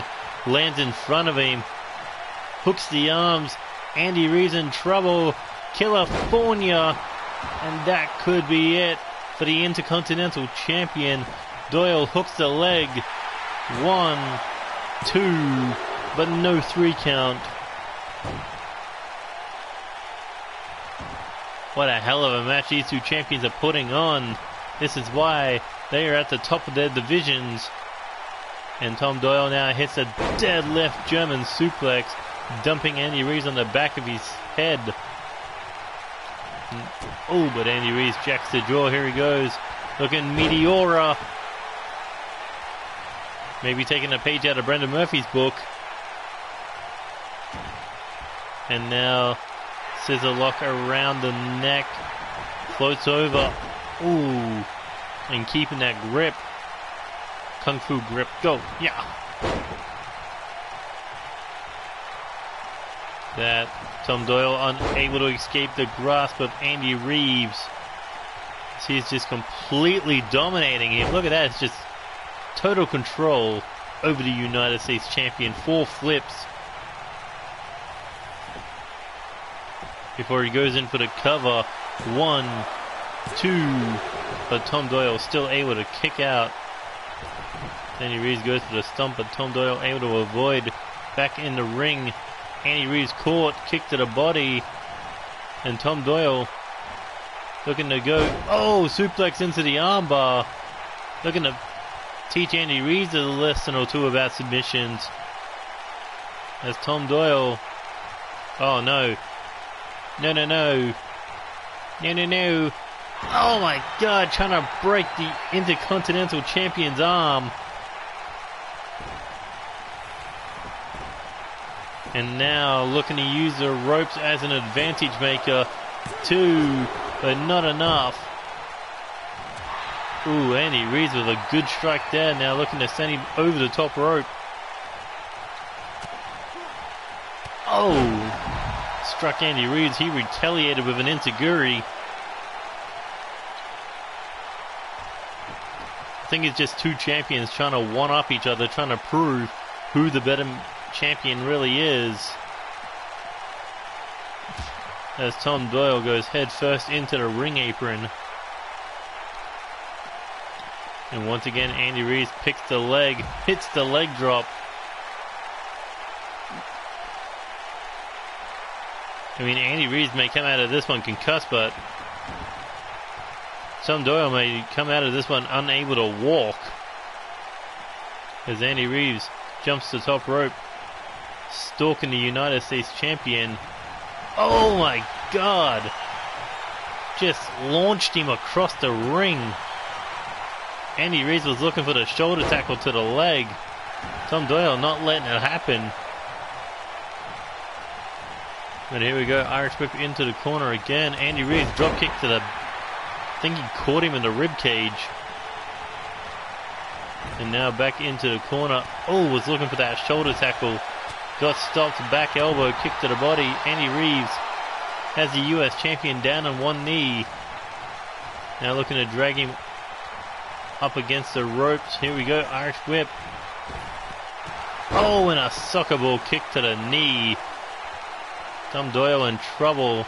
Andy Reeves drags him away from the ropes, and now continuing to work down on that leg with those knees to the outer thigh. But is this going to be enough to keep down the United States champion? No, only a 2 count. The US champion could have laid down, could have saved his leg, but no. This is about pride. As the United States champion, he is representing America with that title. Even if it's going to be on one leg, still is better than what runs the company, that pile of cheesy what's it. But Andy Reeves kick to the knee. And here he goes once again, looking for that shoulder tackle to the... Oh my God, to the leg again. And hooks that leg that he struck. 1, 2, but still not enough to keep down Tom Doyle. This is bad for Tom Doyle, and it may be getting worse if Andy Reeves locks this in again, which he does. Look at Doyle reaching for that rope, but this time couldn't make it quite, so he had to break the lock. On one good leg he stands. And here he goes, scoops him up, and no, Andy Reeves out the back door. And continuing to work on that leg. Look at that, Tom Doyle can't even stand anymore. But he still refuses to stay down. This is what you call champion versus champion. As Tom Doyle retaliates with a body blow. Andy Reeves fires back with a kick to the body. And now into the corner. Andy Reeves was looking to take another crack at that leg. But Tom Doyle into the ankle lock. Crosses the leg, and look at this. This is perfect ring awareness by the US champion. Imagine if he could beat the king of submissions with a submission of his own. But Andy Reeves picks him back up. Looking to hang Tom Doyle out to dry on the top rope. But refuses to let him have his leg. It's like, no, fuck off. But Andy Reeves, he has that mindset. Once he has his eyes on something, he will do whatever he takes to get it.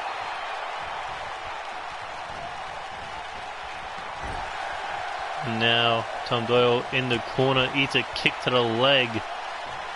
And here we go, another time. Oh my god. This is just brutal. You may want to see this match, but I'm pretty sure Tom Doyle doesn't want to feel it. Because Andy Reeves once again looking for that knee bar. Slipped on a little bit of sweat, I guess, but maybe baiting the champion in for the real time. Locks it in, middle of the ring, no rope breaks. Tom Doyle. Is he going to tap? No. He actually got it through to break. And he's busted the Intercontinental Champion open. And look at this. Once again, dragon screw to the knee. How much can Tom Doyle take? I think that was it. I think his leg, the pain running through his leg, I think he just passed out.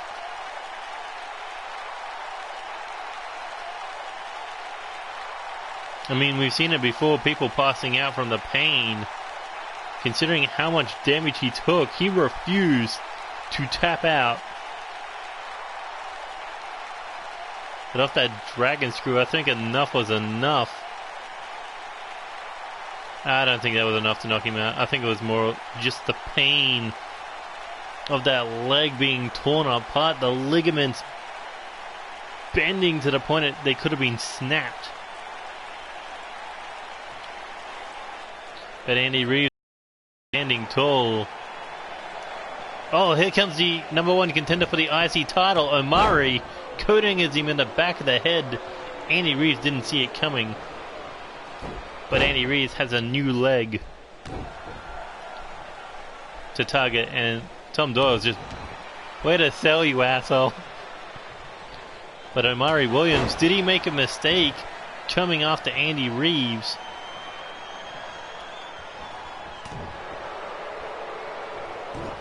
Oh, Omari was looking for a forearm. Looks like Omari couldn't wait for Andy Reeves. But look at that. I think Omari may have made a mistake trying to attack the Intercontinental Champion. Oh, maybe not. Oh, looking for that forearm. And here he goes into the corner. Oh, Andy Reeves in trouble.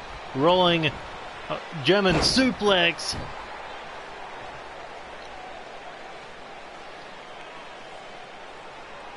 We'll just imagine that there was invisible medics carrying out Tom Doyle.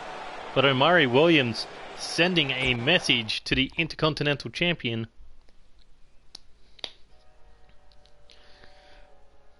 My god, he got blindsided. Just fucking whack. In all fairness, I honestly thought Tom Doyle was going to win that match. Hmm. 5 notifications on Twitter.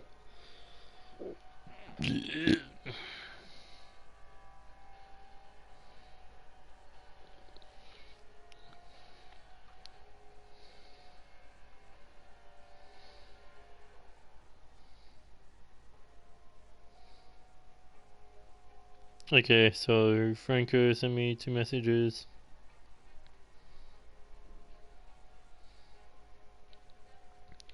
But oof, what a fucking match that was.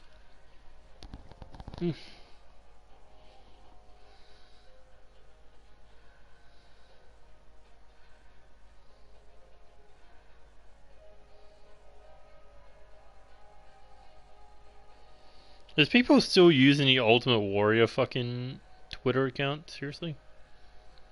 Ugh.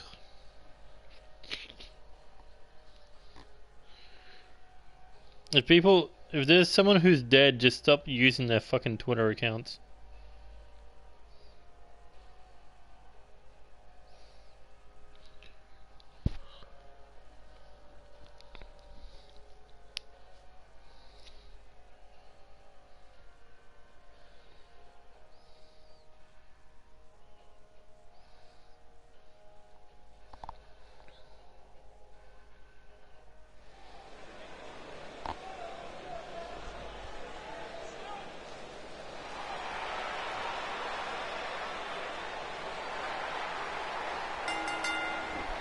There is the NCW Junior Heavyweight Champion, Marco Garcia.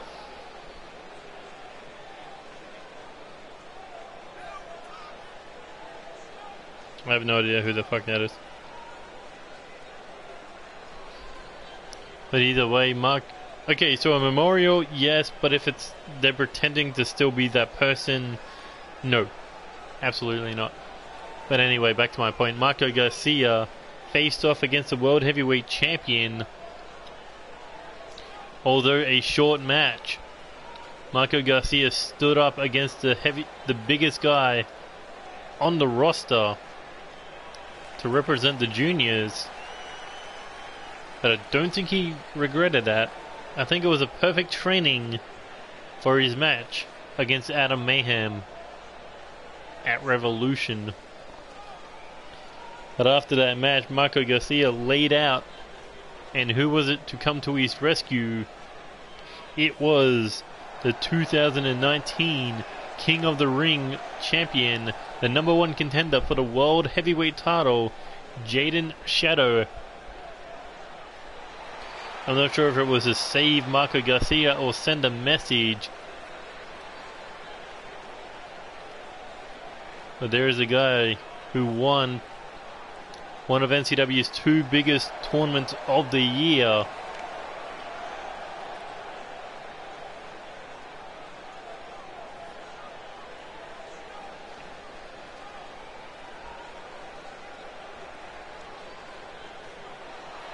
And there it is, the King of the Ring title.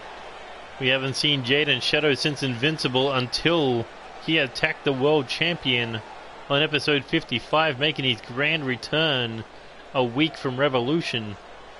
Or only a few days away from Revolution. But is there ring rust? Is he even at 100%?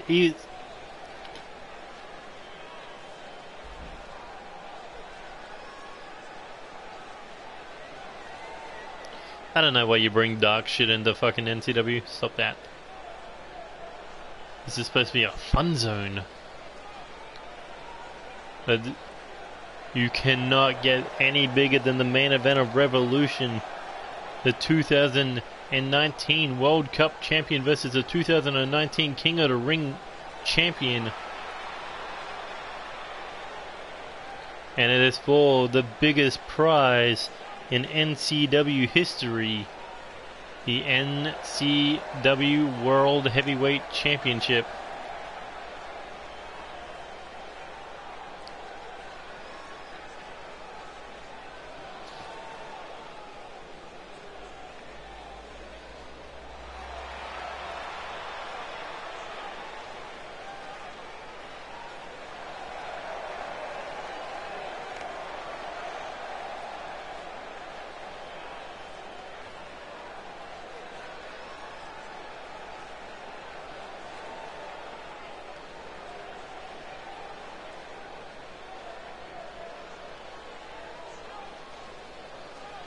But here comes the #1 contender for the NCW Junior Heavyweight Champion, the former Hardcore Champion, the former Live Champion, the Puerto Rican Nightmare.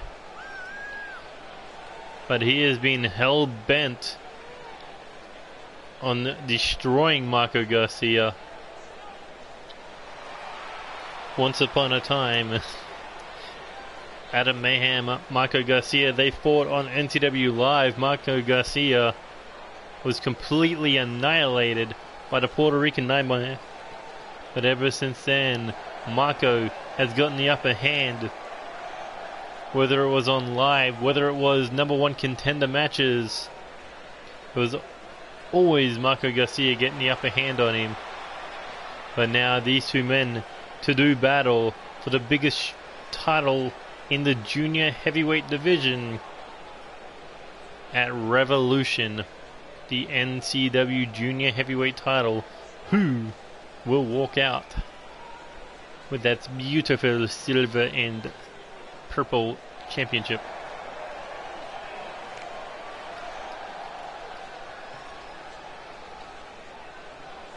He just teleports. Instant transmission, bitches. But there is the Phoenix, Dave Rogers. Or the Canadian Phoenix, I mean. The 2019 World Cup champion, the two-time NCW World Heavyweight champion. You gotta think, he went from being at the top of his game. I mean, he was excited. He beat the United States champion. He beat the junior heavyweight champion in back-to-back episodes. But then who comes down? The King of the Ring champion, to put him on his ass with that devastating spear. So Dave Rogers says, you want to try to turn me into a statement? Well, I'm going to knock your teeth down your throat.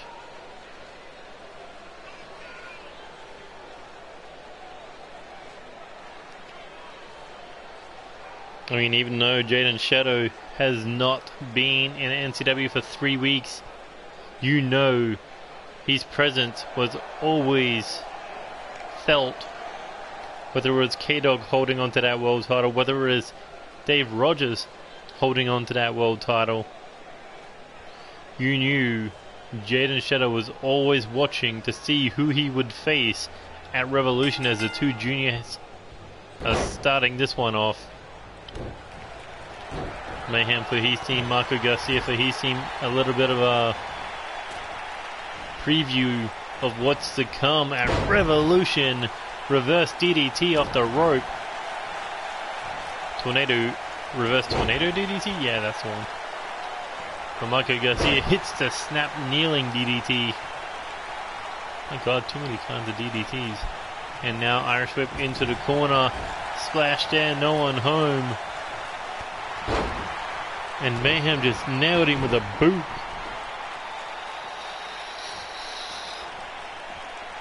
And now the fight spilling to the outside.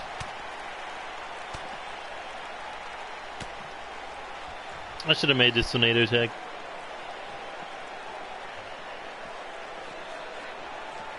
Because that was the problem. Right, so you got the Champion of Champions title, and then you got the World Heavyweight, the ECW, and the WWE titles.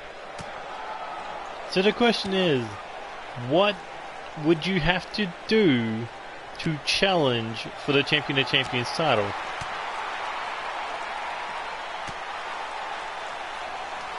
Like, what would be the stipulation to say, hey, this title that represents the title above the world titles? It's like, what would you have to do for a stipulation to get a title match? Would it be, do you have to be a former world champion? Do you have to be called out by the Champion of Champions? Do you have to vacate your world title? Do you have to win the other two world titles? What was the stipulation going to be to challenge for the highest of high titles? They didn't have one because WWE is not fucking creative. And not to mention, if you had the Champion of Champions title, what would that mean for the three world titles? They all would have meant that they were fucking mid-card belts. And then the Intercontinental in the US would have been lower tiered. And at that point, it's just like, why the fuck would you have three world titles as the Champion of Champions the highest? So, the reason they didn't bring it to life is maybe they were smart enough to say, this would fucking diminish every other belt on the fucking roster, and we wouldn't know how to fucking fight for it.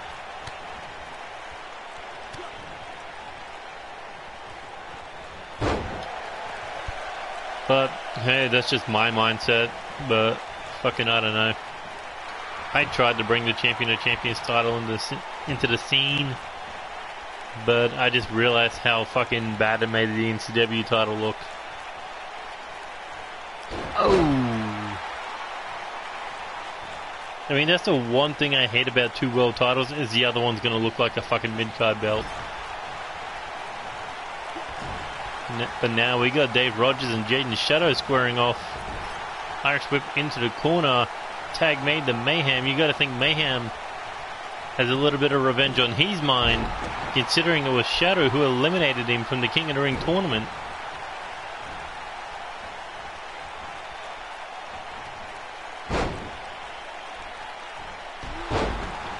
Like, the idea of a champion or champions title would have been good, but the fucking delivery would have been terrible. That's why they left it in the game. That's why they left it at the final moment of the road to WrestleMania. Because they didn't have to write a storyline after it. It's just like, okay, we just leave it at that. We don't have to fucking make anything up for it. Oh, look at this. Adam Mayhem looking for the submission, looking to tap out the #1 contender for the World Heavyweight Championship. Is Shadow gonna tap? No.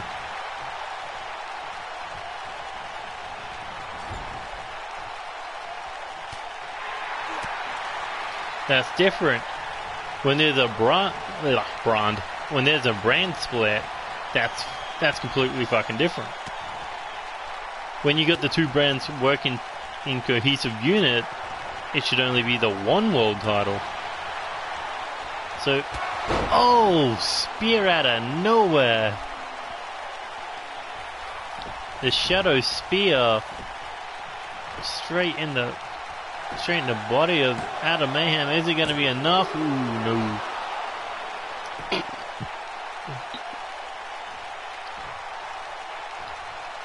Like fucking... Okay, in Season 2, right? Okay, Season 1 and Season 2, I had 2 world titles.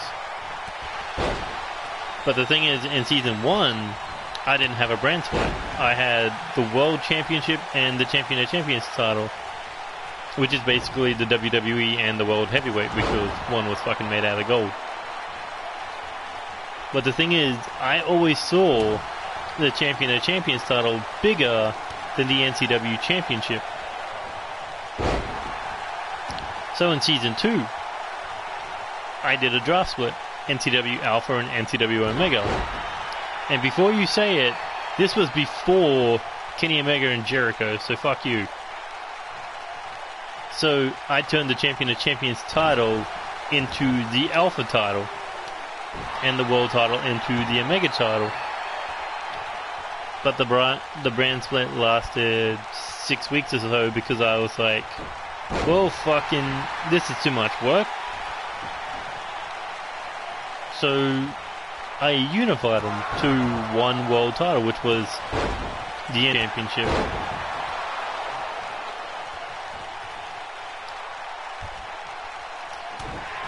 So ever since I ended the brand split, I've only had one world title.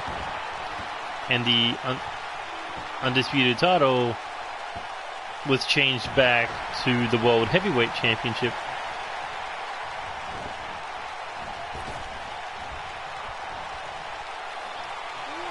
Yeah, but they're not going to create a title that only gets defended once a fucking year.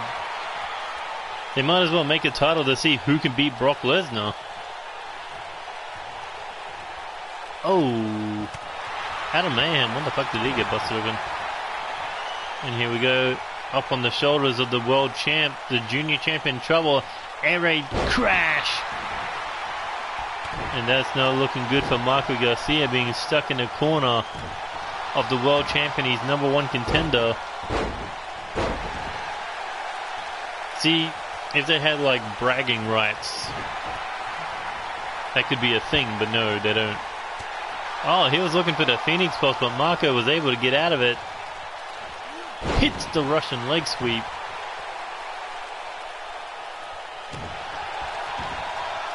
Exactly like the women's tag title, it was good until they actually fucking made the damn things.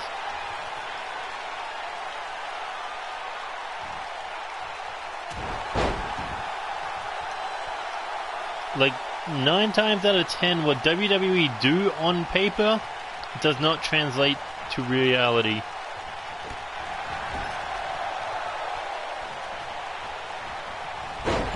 Ref down. And Marco Garcia looking to take out the world champion.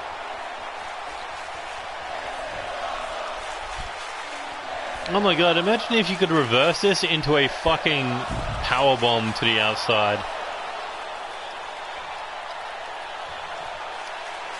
It's just like when they stand up, you just fucking scoop them up and just boom, powerbomb on the outside.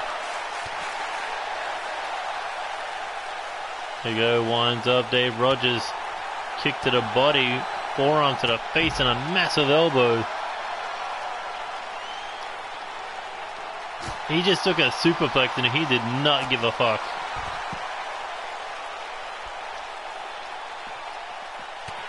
No, the thing about Triple Crown and Grand Slam is that it's just a name. It was never a fucking actual legit championship. It's like, you've won a world title, you've won a mid-card title, you've won a tag title, and you won a fucking lower tier title. That had to be worth something, so it's like, okay, so you're a fucking Grand Slam.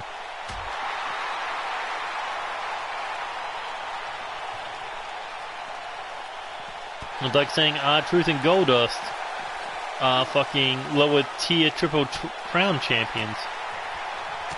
Because they've won a lower card title, they've won a mid card title, and they've won a tag title, but they've never won the world title. So you gotta think, hey, that means they're a fucking lower tier Triple Crown champion. Unlike to someone, say, Cena, who's an upper tier Triple Crown champion.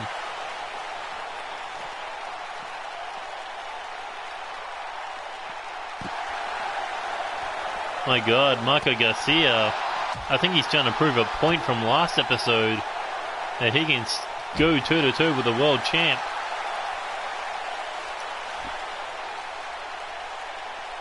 But the thing is, they've never fucking paid attention to the lower tier Triple Crown. It's like it's not even a thing. It's like it should still be a thing. Like in royalty, you've got a prince and then you've got a king. Or you've got a princess and a queen. So if they're going with the whole crown stuff, shouldn't it be lower tier Triple Crown and higher tier Triple Crown? Because, say winning the hardcore 24 fucking European title, whatever, it's like, okay, so you win that, and then you win a Intercontinental US title, and then you win a tag title, but apparently that doesn't mean anything until you win the World Championship. It's like, maybe you got too old, maybe someone else came in, maybe they just didn't see you as a main event star. But it should still mean something. But to WWE and to fans, it doesn't mean anything.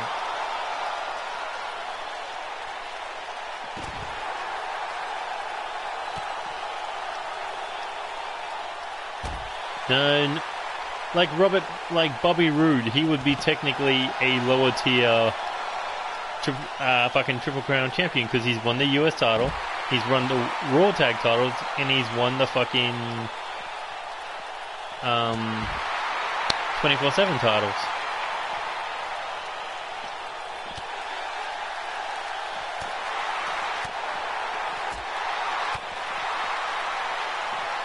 But what would you call someone who has won a world title, a mid-card title, and a lower tier title, but not the tag titles? You'd call that a mid-level fucking Triple Crown champion.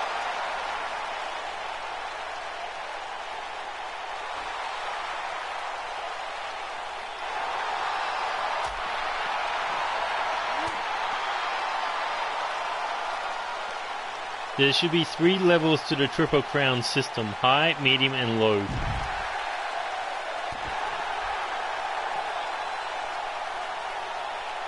But fans only care if you... technically, he was like 3-time or some shit, I don't know.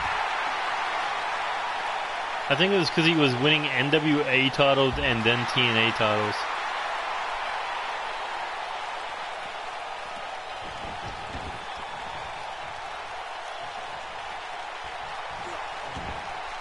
And tag made. Here comes Adam Mayhem. Oh, drop kick to the chest. Down goes the champ. And look at this. Boom, baye. And it could be Nighty Night. Marco Garcia. Adam Mayhem hooks the leg. Shadow in to break things up. And Mayhem looking to throw hands with the King of the Ring champion. But Jaden Shadow just backed off after cracking him in the face.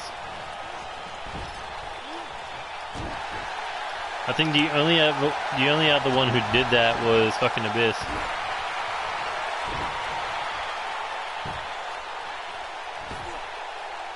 Ooh. Leg drop across the back of the neck.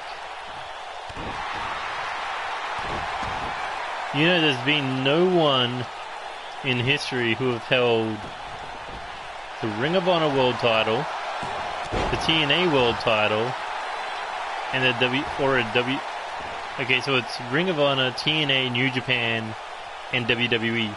No one's ever held the 4 world titles of those companies.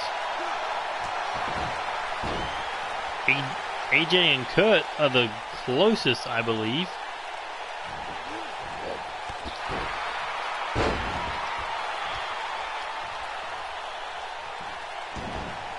Because AJ's held the New Japan World Title, the TNA World Title,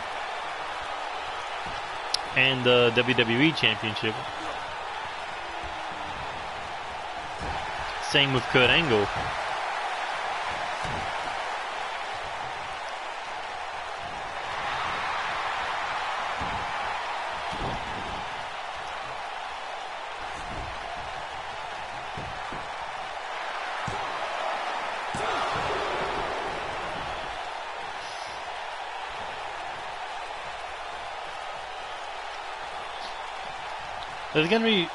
There's gonna be one day someone's gonna go to all 4 companies and just win all 4 belts. There we go, Irish whip into the corner, big knee blocked. Kick to the body, Shadow now. Looking to hit the power bomb, but Mayhem rolls through. 1, 2, oh, rolls back through. 1, 2, ooh. Up on the shoulders. Here he goes.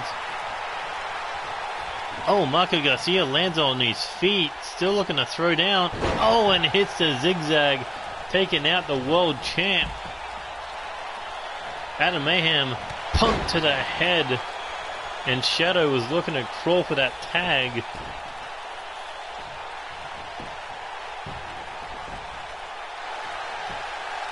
But off the punt kick, will it be enough? No, Shadow able to kick out.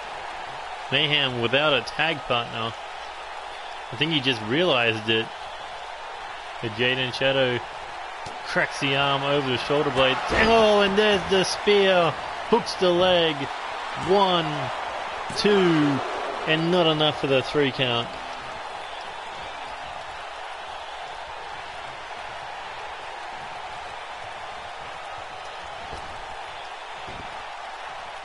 I mean,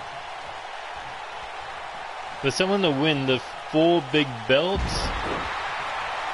you gotta think those companies have to have a high fucking opinion on you.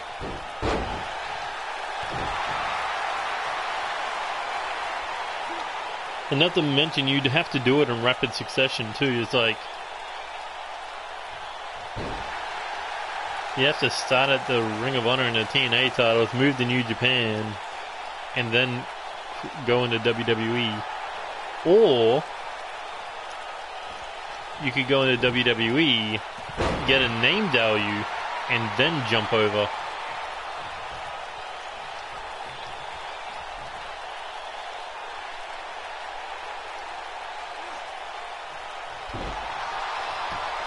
Like, look at Moxley.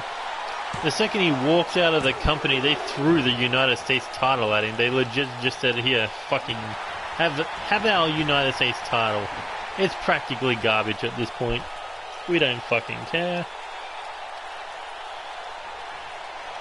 Ring of Honor did the exact same thing with Cody. but they threw their fucking world title at him.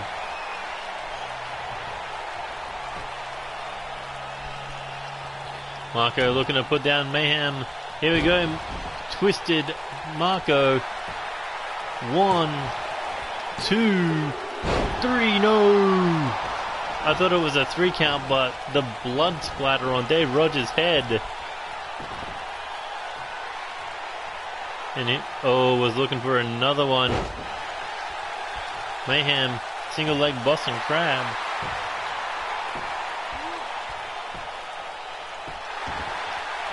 My God, this has been another great tag match. But Marco Garcia getting out of harm's way. Mayhem kick to the body of Jade and Shadow. Hooks the head. Here we go. Oh, Fisherman's driver. Fisherman's Mikinochu driver. Now just stomping Shadow in the face. Has him back up. Mayhem looking to send Shadow on a one-way trip to the outside of the ring. You gotta think this is good for Dave Rogers. Potentially Mayhem could take Shadow out of the world title match.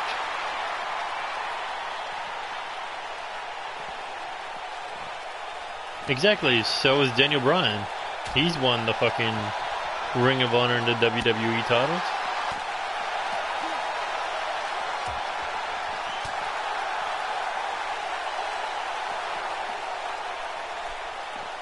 Rollins, Ring of Honor and WWE, but never the fucking New Japan or TNA. There's only 2 names close, and that's AJ and fucking Kurt Angle. Kurt's retired, so the only other one would be AJ, and that would mean he'd have to leave WWE and go back to Ring of Honor for like a few weeks. Because they would instantly throw the fucking title on him.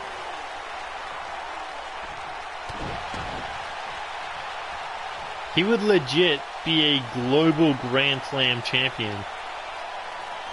Oh my God. Fucking... what do they call that? Reverse Death Valley Driver? Either way, Mayhem is out on his feet right now. Oh, and there's another spear. Shadow trying to hide the head under the bottom rope as Marco Garcia breaks up, stops Dave Rogers. And just like that, Shadow... no, the pure title there.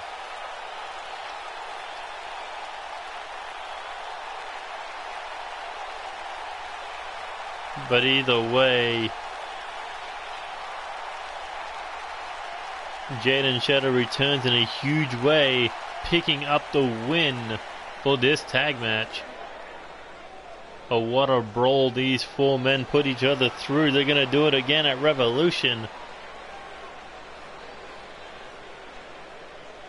But that is the winner of tonight's main event, the Junior Heavyweight Champion and the 2019 King of the Ring Champion. Oh, what a show this has been. I guess this is our farewell show to Revolution. What is it? Go home show? Yeah, that's it. Because I don't count live, I don't count the All-Stars tournament. This is a go home show. But either way, that has been it for NCW Season 3, Episode 56. If you enjoyed any of the matches, hit that like button. Give it a good old thumbs up. Hit that subscribe button. Share with your friends. Hit the bell button to stay up to date with everything NCW related when we go live without action. And there's going to be a lot of action. We're only 2 shows in of what's left of the week, because we got 4 more. 4 more shows, and we're only halfway through the week. We got Live 28.